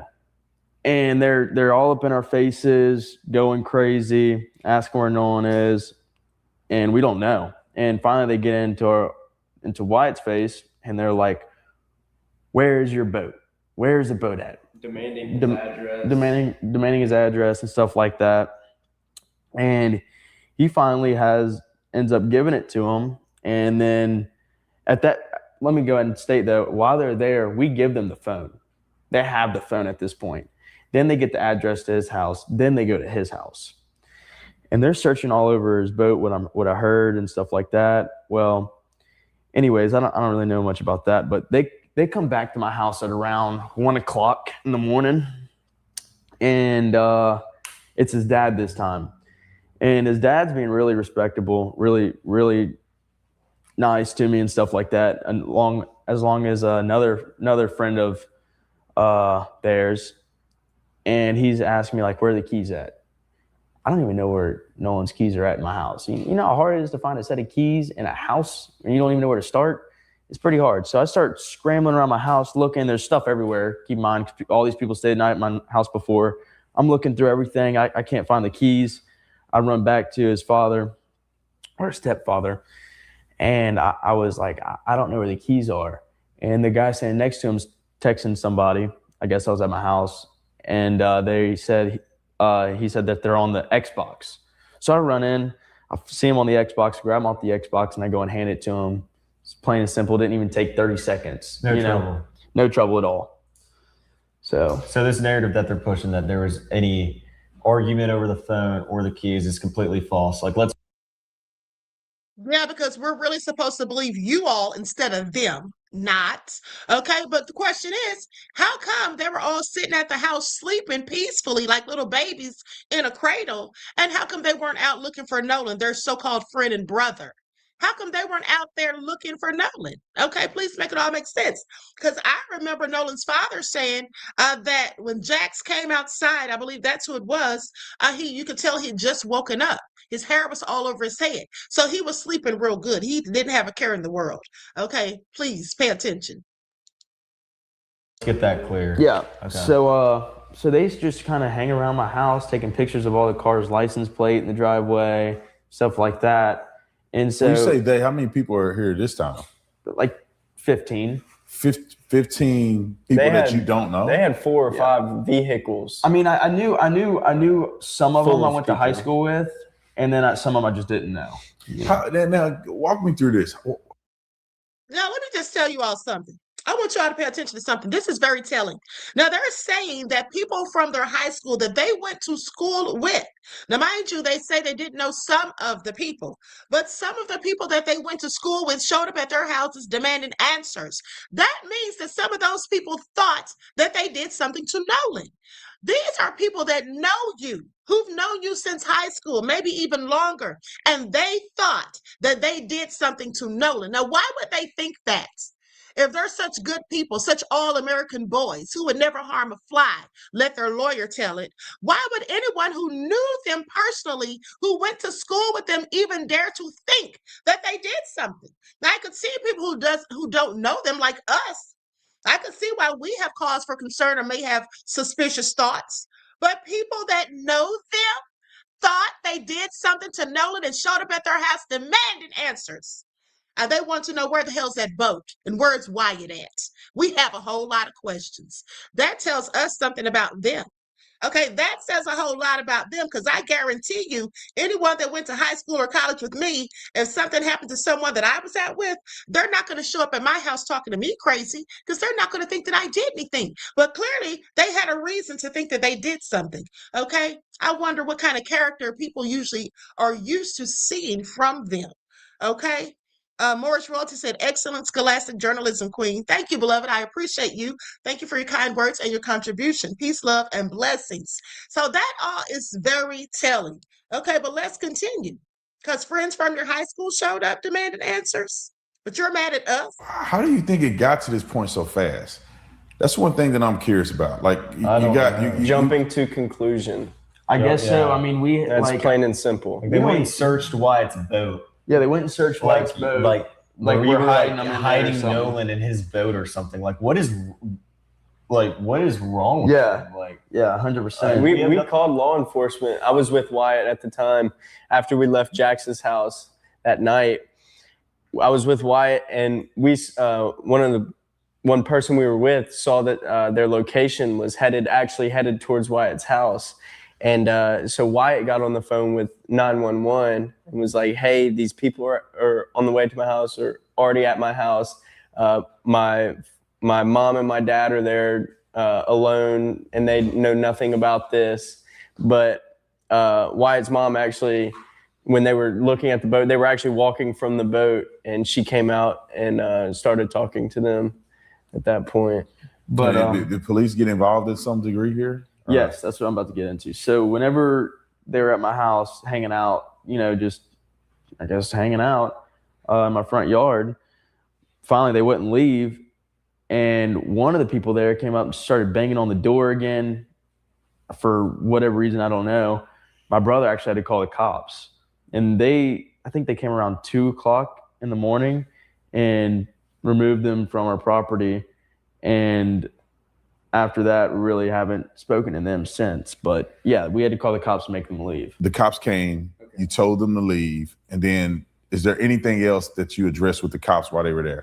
Yeah, so the cops were asking me why these people are at my house in the first place, and I told them straight up, we don't know where our friend is at.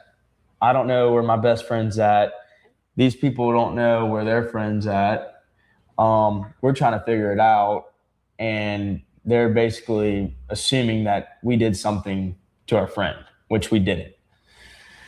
And he said, okay, just taking notes, and then remove them from there. Do you think that this had anything to do with race at this point? Meaning that they approached you because of race, or they approached you because you were the last people with no. So at this point, they just want answers. I don't think this was about race at this point. They're mad and furious, and they don't know what's going on. But I also want to get this straight. Like, I know some of these people, and these people are like good people. Yeah. And I went to high school with these guys. Like, they know me and I know them, and they know my friends and they know them. This wasn't about race. They just knew for a fact that no one went on the boat with us. And they were worked up, and that's okay.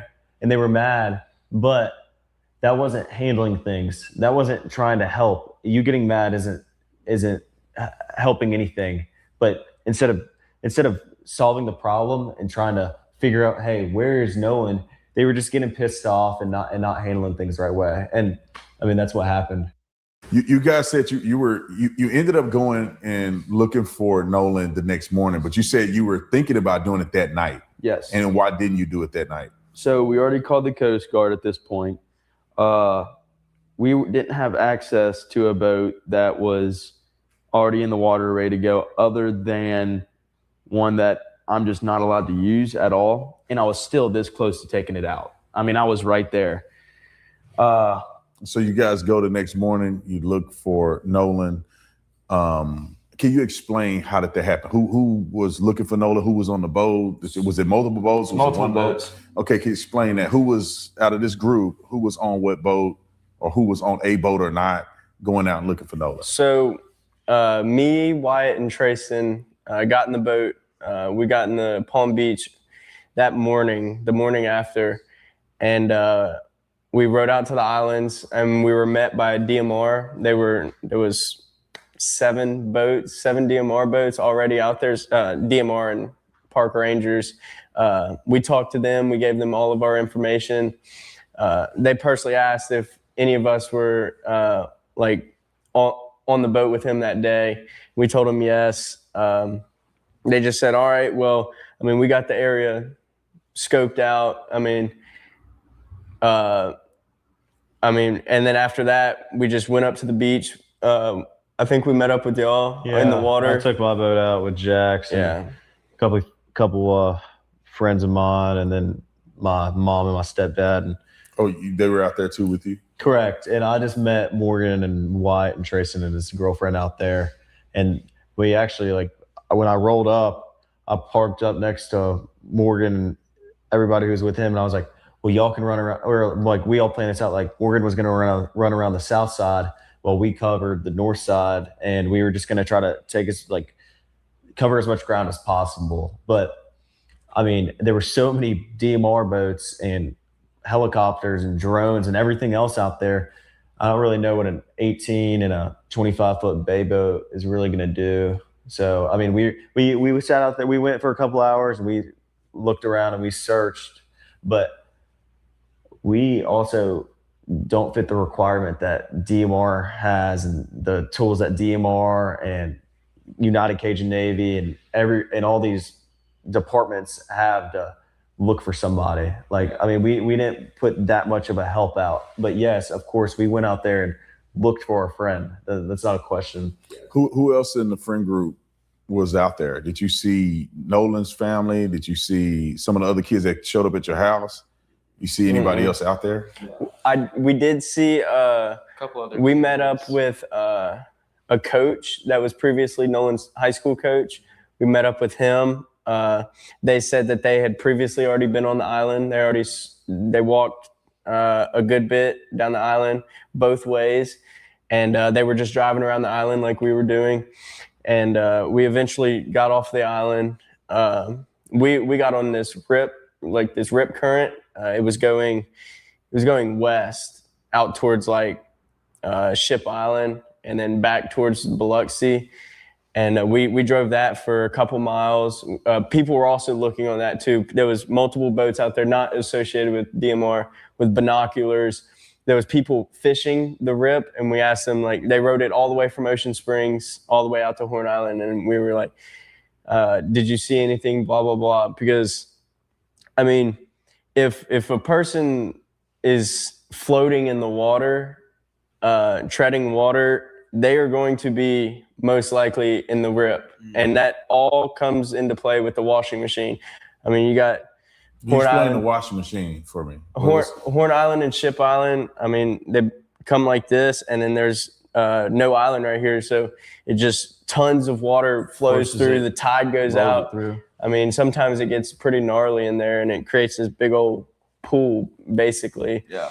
And I mean, if someone was floating, treading water out in the water, that's where they would be. They could be hung up. They could grab onto a log and float with a piece of driftwood or something, or they could find a channel marker or buoy and grab onto that. So, I mean, there was just main keys that you search for, when you're trying to search for a missing person that has to do with water. And I mean, it's either the island, the buoys, or the rip. And then after that, there's not really anything else you can do, seriously. And when did you guys communicate with law enforcement? Because the internet, I think, has this false information that you guys never contacted authorities, and that Warren actually talked to me, or you guys talked to me first before you engaged. So when did you guys actually talk to law enforcement and give your statements to them?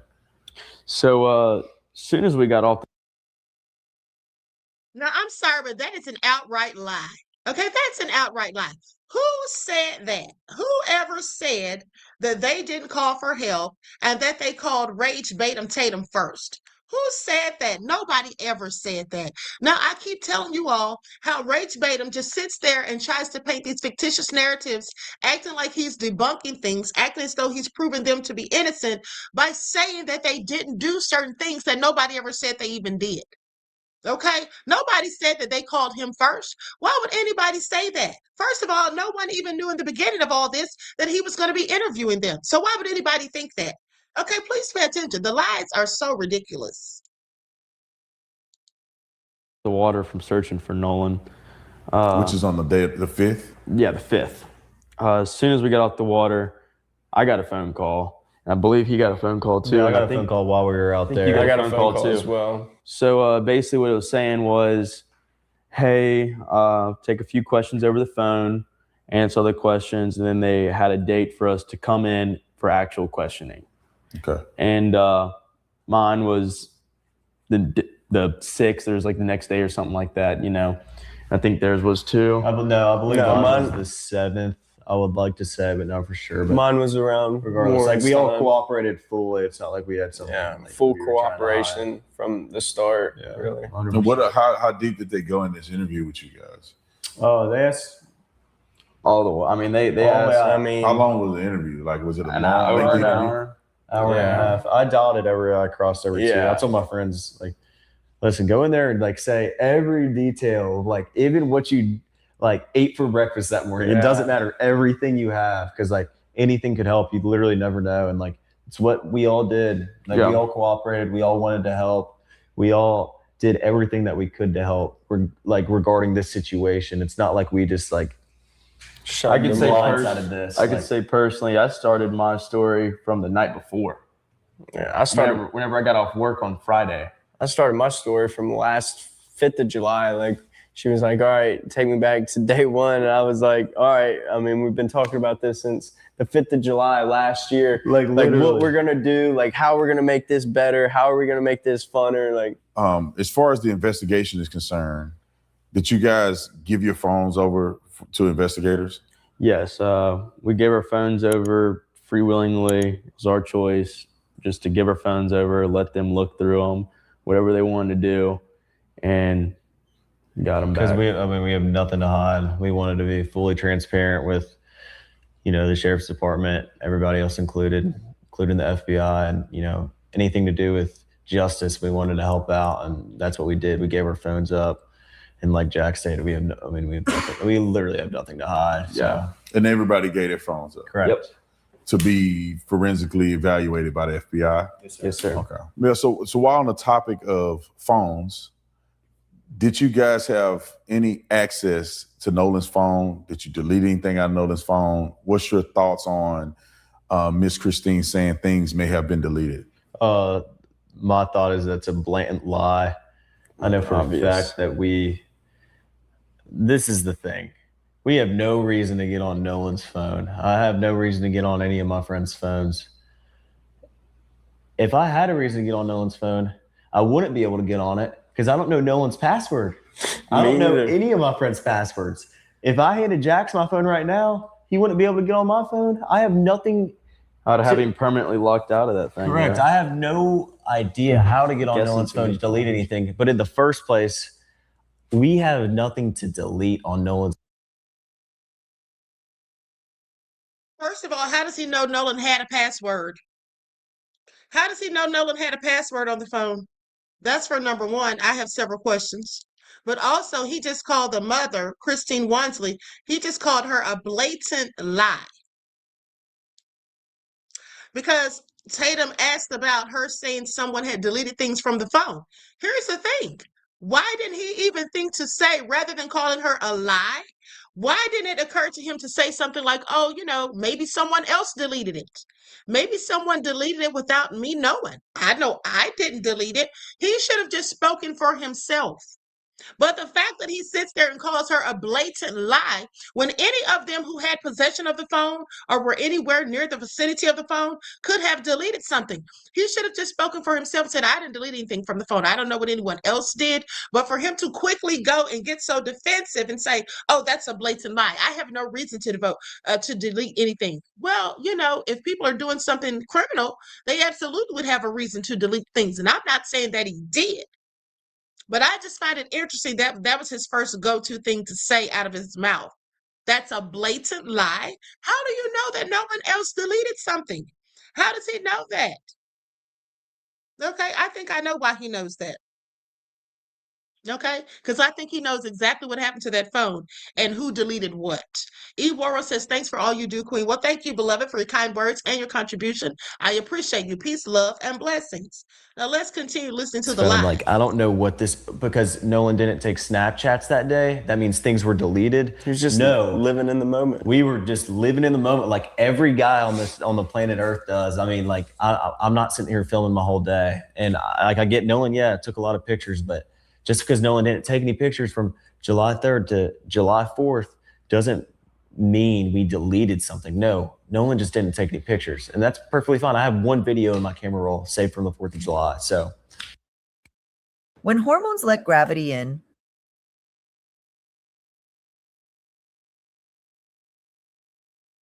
question, is there anything you guys want to say to the audience regarding this interview that wasn't covered, or something you just want to get off your chest?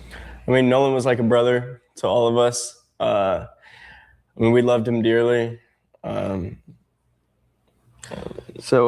Nolan was like a brother to us, and I can say without a doubt, nobody wants to know what happened to him more than we do. I mean, we want to know what happened to our best friend more than anybody, and I promise you that. Well, I have to disagree. You darn sure don't want to know more than his parents do and his family. That's for number one. But also, you don't want to know because I think you all already know. And then another thing is this, and I'm not saying for a fact you know, but I'm just saying I think y'all already know. That's just my opinion. But also, I find it interesting that now they're trying to talk about how much they want to know what happened to Nolan. But in the beginning, there was no curiosity. Y'all remember that, right? There was no curiosity. And even right now, there's no curiosity. If you pay attention, they were just sitting there telling us about the washing machine effect in the water at Horn Island. Why were they telling us that? Because they're trying to let you know that someone could easily drown.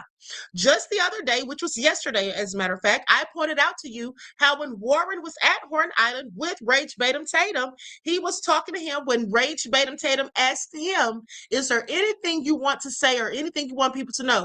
And he said, yeah, you can see that right there. It's a drop off. You go straight from 17 feet to 31 feet. You could be in the water waist deep, and then all of a sudden it's up to your neck. That's what he said. So what they've been trying to do is defend themselves. And I'm not saying you should defend yourself. You absolutely should. But there's a certain way to do it without making yourself look suspicious, okay? And that's by telling the truth and not lying. When you start lying, anything that you said that was the truth, no one's going to believe it. Okay, because all it takes is one lie to taint everything else that you said. And in this case, we've heard a myriad of lies. We've heard a myriad of lies, specifically from Warren. Okay, Warren has told a myriad of lies. All right, now it's been shown. He said one thing and then he said another within the same interview. Okay, so he's got the loose lips that sink ships, pun intended. And at the end of the day, none of them are addressing, and Tatum didn't ask them about that audio in the background. Well, the one time he did mention it, the only thing Warren had to say was it was definitely enhanced. He didn't say that wasn't us. He didn't say that's not what we said. He didn't say that someone altered it. He didn't say it was AI. He didn't say any of that. He said it was absolutely enhanced. Okay? That's all he had to say about that. And now they're sitting here trying to convince the world that they didn't do anything. It's given performative. It's given a whole lot of lying going on. And it's also given that, these people that know them in Ocean Springs and who went to school with them don't even believe them either. Why don't those people believe you, Warren? Why did those people show up, okay, and confront you all and demanding the truth? Why did they ask to see the boat? Why did they want to know where Wyatt was? Why did they have so many questions, just like the rest of us? Because these people know you, and they should know because they went to high school with you, and so they should know you even better than your lawyer, Edward Andrew Polsick, who said that they're good all-American boys and they didn't do anything. There's no way they could have done anything on that island. It just can't happen. It's impossible. That's what the lawyer said. He must think we're all stupid. That's clearly what he thinks. But I tell you who isn't stupid, the people in the town that showed up demanding answers. Because quite frankly, they know y'all a whole lot better than any of the rest of us do. And if they think you did something, then why shouldn't we? If the people who know you don't believe and trust in what you say and didn't take your word as truth, why should the rest of us? Okay, that's all I want to say. But let's continue because this is almost over. Likes up, everyone, please like and share. I just want to say thank you to everybody who's like sat here and supported us through this horrible moment. I mean, we're still teenagers at the end of the day, and for the internet to come and people to come and accuse you of. Now he's trying to play the victim and act as though they're children. We're still teenagers at the end of the day. You're grown-ass men, okay? Please miss us with it, okay? Because they love to make Black people at those ages, and I'm talking about the MAGA minion types, the maggots. They want to try to make them seem as though they're adults, okay? There's no childhood left in them, so we're not going to give you the benefit of it either. At the end of the day, whether you're 19 or 20, the bottom line is you all knew what you were doing, okay? And I think that absolutely they're not telling the whole truth. Now, maybe if something happened to Nolan, maybe, it was an accident. Maybe nobody planned to do anything. But whatever happened, whether it's an accident or done intentionally, I think they know exactly what happened and they're not choosing to say. And I think that absolutely they thought this was going to get swept under the rug real quick and didn't expect this firestorm of controversy that has thus ensued, okay, because now everybody's got a flashlight shining a spotlight on Ocean Springs and them. Okay? Now he wants to sit here and say at the end of the day, we're still teenagers. Sit down somewhere. Killing your best friend. It's a horrible thing. And I know Nolan wouldn't want this. Oh, no. And it's terrible that it's come to this. And it's terrible that it's come to a race battle. But, I want everybody to know how much we appreciate the support and that my friends and I literally sit there and pray for everybody who's sitting here and sending this hate on everybody. Like, my friends are really upset about this, and so am I, that like this has turned into this huge thing. So, I just want people to know that, we're praying for people. Our faith with the Lord's strong, and we're gonna make it through this regardless of what people say about us. Yeah, I just want to say one more thing. Nolan is turning in his grave right now. This is the last thing he would ever want his friends to be going through. Yeah, like the absolute last. Like this is. He would not want it. Let me tell you all something. They have a self, what I want to call it, they have a inflated sense of self. Because they talk, this is the second one of them that I've heard say, because Tristan said it first, okay, that Nolan would be upset or whatever, he wouldn't want it to go this way. Funny thing is, do they really think that if Nolan is sitting in the spiritual realm looking at how all of this is playing out, that he's thinking about them and their feelings? Or would he be more concerned and inclined in the spiritual realm to be thinking about his parents, his siblings, his family? Why would he be thinking about them?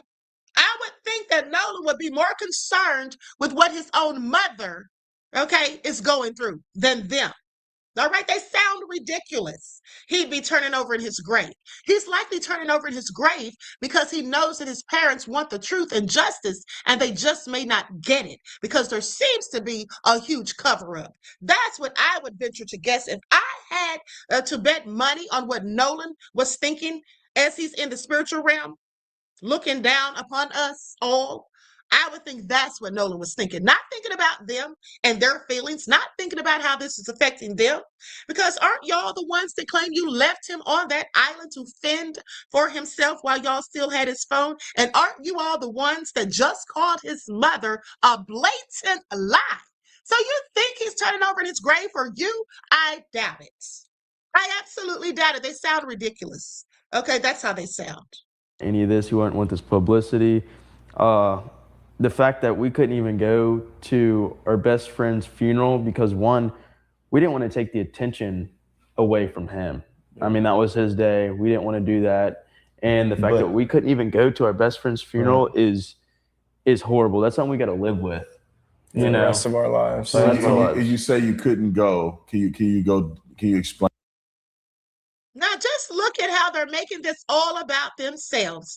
That's something we have to live with. We couldn't even go to our best friend's funeral. Well, guess what? Your best friend's parents had to go to his funeral. They didn't have a choice. And that's something that they have to live with. You know, maybe if they shown a little bit more kindness and empathy and sympathy to Nolan's family, specifically his parents, maybe people wouldn't be frowning upon them so much. So I know that I wouldn't.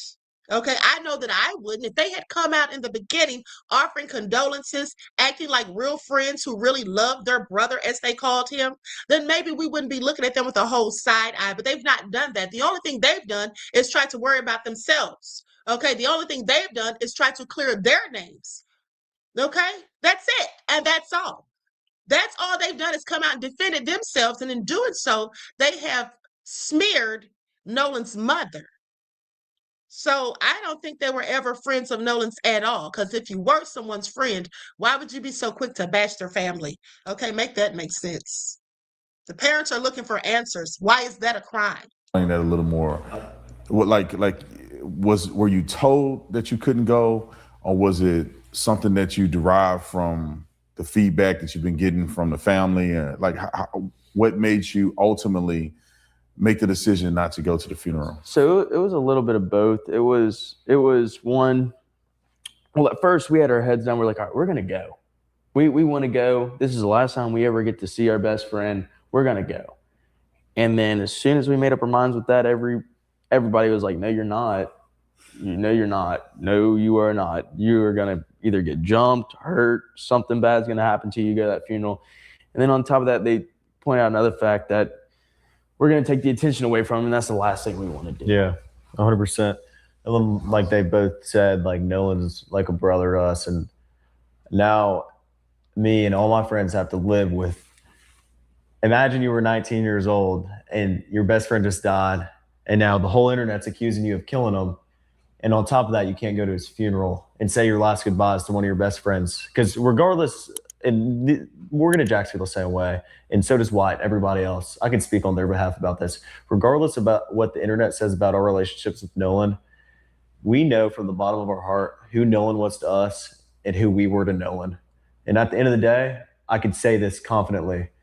We were Nolan's closest friends, and we were Nolan's best friends. And this isn't a competition. I know a bunch of guys that were best friends with Nolan too, like Javon and him. Javon and Nolan were like brothers too, but this isn't to take attention away from them, but this was a brotherhood. Like this was my brother. And for someone to take away, and the internet to take away our privileges to go to his funeral because they think this was a racial thing is absolutely horrible. And like, we all feel that way. Like, it's sick. Like, seriously, it's absolutely sick. Thank you guys for coming on the interview.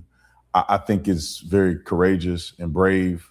I know that you guys know this, that people are going to say things about you, lie on you, even after listening to what you have said on this interview, even the truth that you've displayed on this interview, even with the other interview we did, that there's going to be lawsuits for defamation. People are still going to lie.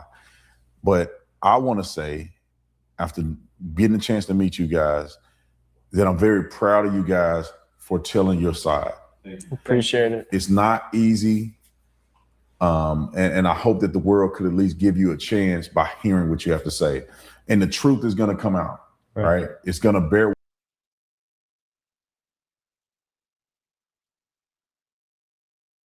Tatum, please shut up. Okay?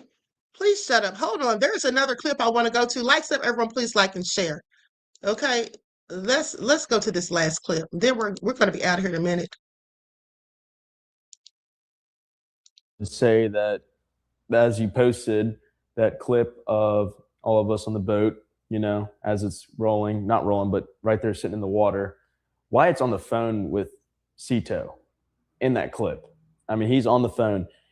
Wouldn't you think that you would have seen Nolan on the bottom of on the floor or something, or scrambling around, or everybody in a small space on the boat looking at him or something? I mean, it's just so crazy to think that.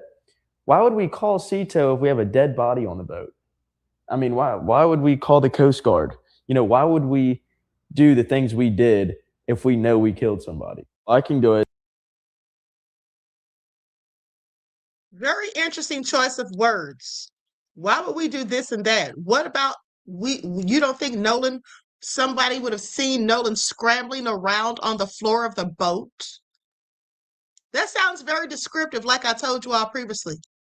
And there was one point where Warren actually said something. I wish I had that clip. There was actually one point where Warren said something about Nolan screaming in the back of the boat or something. I wish I had that clip. Hold on. The boys, their parents, the lawyers, and Officer Tatum are all in cahoots to cover this up. Okay, let's go to this clip. Somebody just sent me this. Likes up, everyone, please. Like and share. Thank you in advance.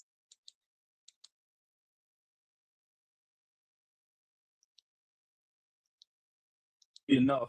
Nolan was not on the boat when it departed. Look, there you go, right there.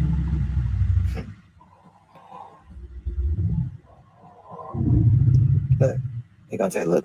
30. Look, Nolan wasn't on the boat. What the fuck is that? You're showing now. Does anyone look like? What the fuck is that?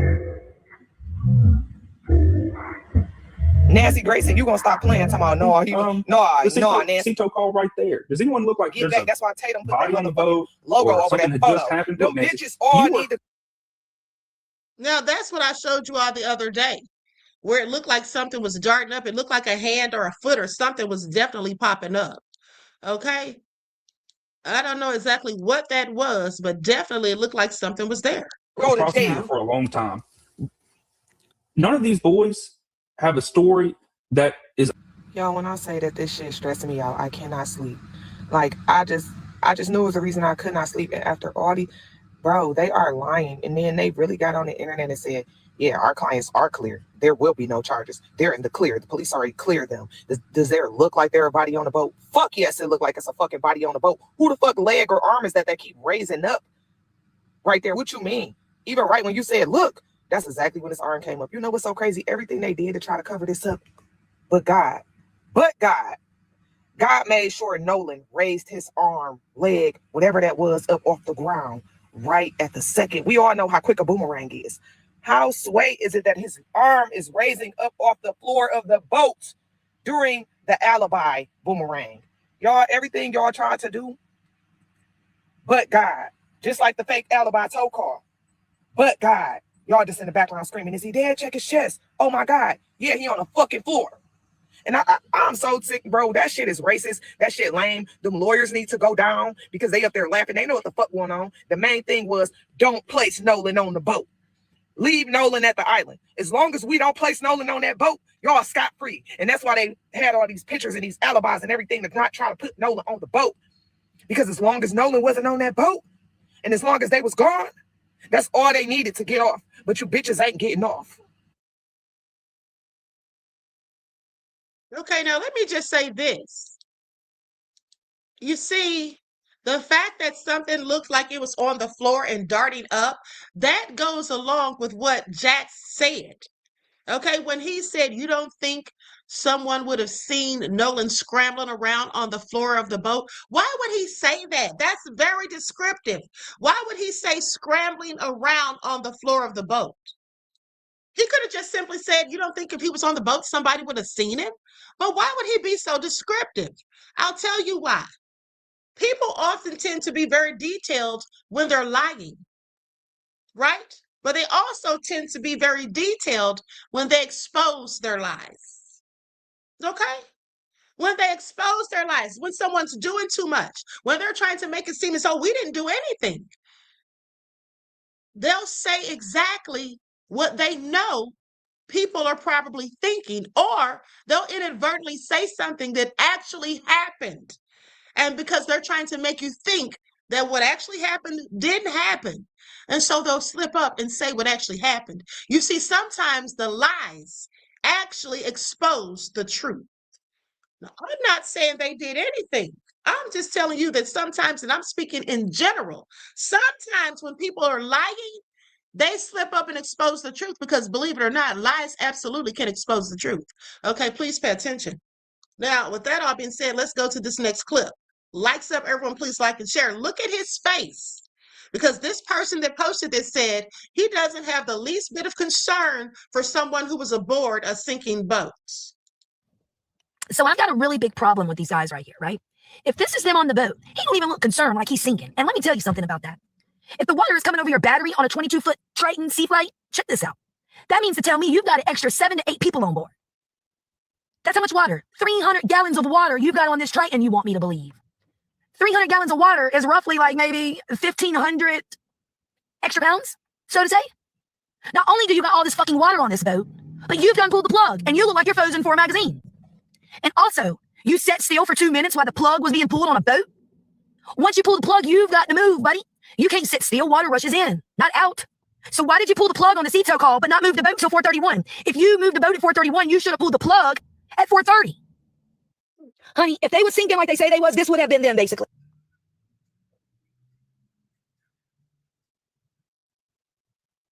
Ain't no damn way, honey. And you didn't go this fast till the end. So I've got a really big problem with these guys right here, right? Okay, all sounds suspicious.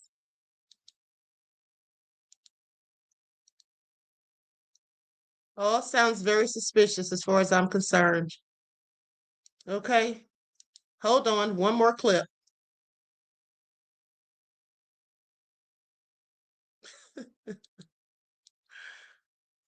Some of y'all are crazy in the comments. Warren, Jax, and Morgan. Y'all in danger, girl. Because why would your lawyers go on Nancy Grace and say this? You think these are actions of three boys who, one, keep their story straight, two, don't snitch on each other, and three, have made and had to have made to defend themselves? Y'all heard him say, keep your story straight and not snitching in a case like this. Y'all need some new lawyers ASAP. Warren, Jax, and Morgan. Y'all in danger, girl. Now, here's the thing. If they're telling the truth, why do you need to keep your story straight? Please pay attention. But let's go to this lady who's doing an analysis on Warren's body language in photos. Likes up, everyone, please like and share. And she's an expert at this.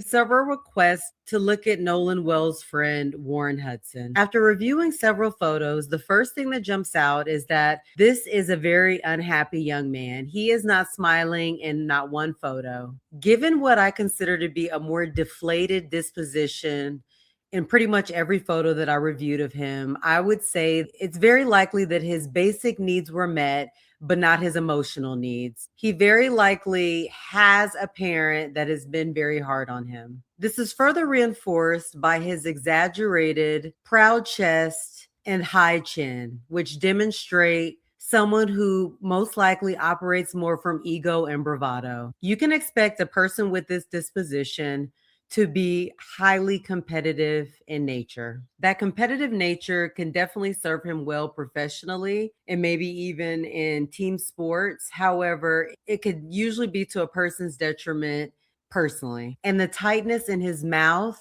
and disposition indicate that he will very likely be a more inflexible and fixed personality type. Next, I noticed in many of the photos, he is on the outer perimeter, kind of on the outskirts of the photos, which lets me know that he very likely feels like an outsider and does struggle to deeply connect with others. A person like this will very often have an aversion to happy-go-lucky people because they will see it as weakness and it is a constant reminder of their own discontent. I specialize in human behavior, body language, pattern recognition, and spiritual coaching. Follow for deeper insight. Okay, so that about summed that up. Now, that all being said, listen, I think it's safe to say that they're just making themselves look even more guilty.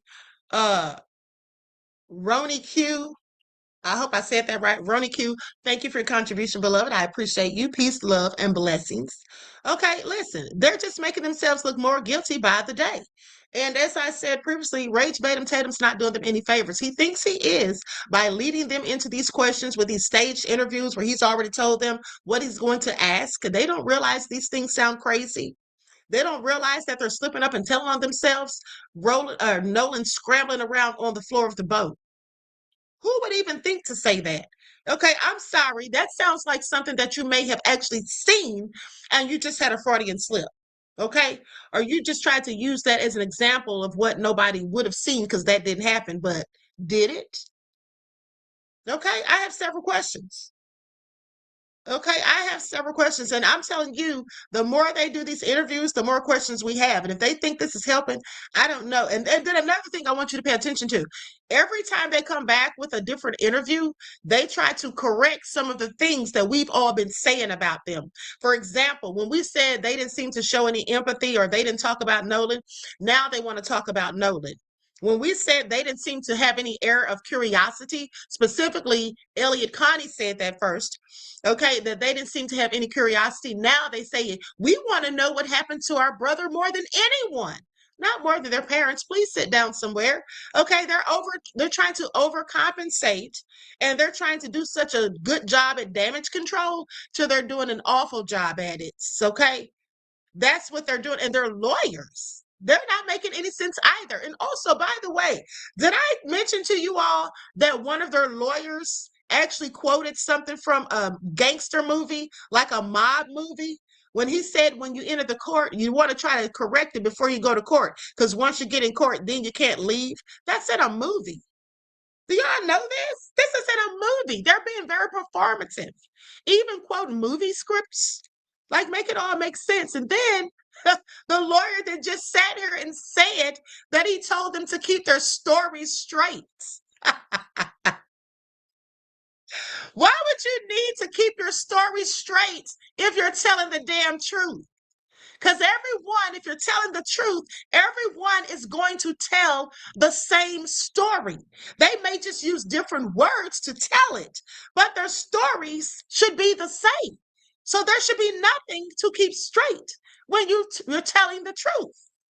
But if you're lying, you have a hard time keeping your story straight because you got to remember the lies and you got to be careful not to slip up. And you got to make sure that what you're saying matches what the person said prior and even after. Okay, please pay attention. The stories are very inconsistent, RG Titan. With that all being said, I'm going to conclude the broadcast. I want to thank you all for tuning in. Please like, share, and subscribe. I'll be back in the morning, okay, with your morning wake-up call. Until then, each one teach one. That's how we grow and thrive. Do something productive, constructive, but never destructive. And always remember, beloveds, to keep the Most High first in your lives. And until next time, I'll talk to you all again soon. Peace.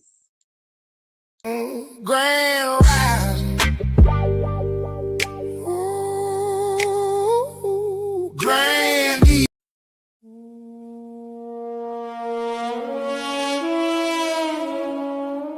Goddamn.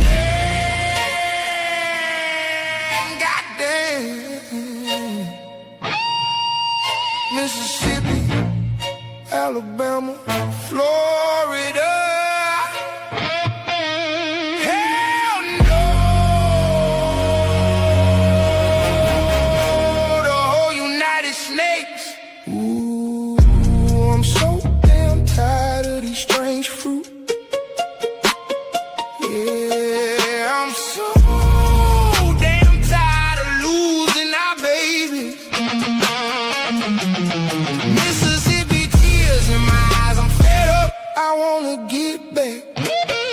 The Most High said, my child, you can't fight fire with fire.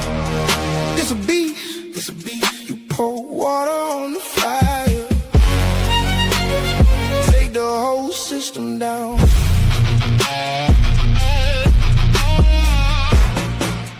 Yeah, listen up, my people, we need to boycott. Take our money back, they wanna keep picking on us. Let's all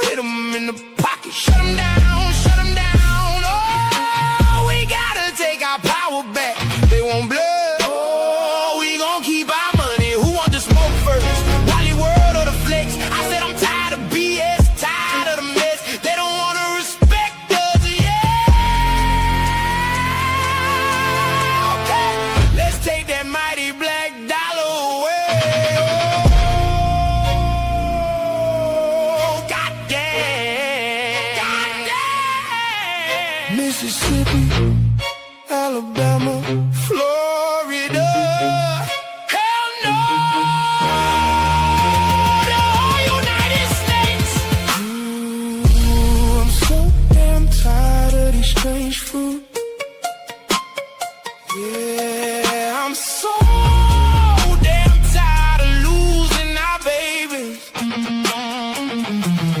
Mississippi tears in my eyes, I'm fed up, I wanna get back. The Most High said, my child, you can't fight fire with fire. This a beast, this a beast.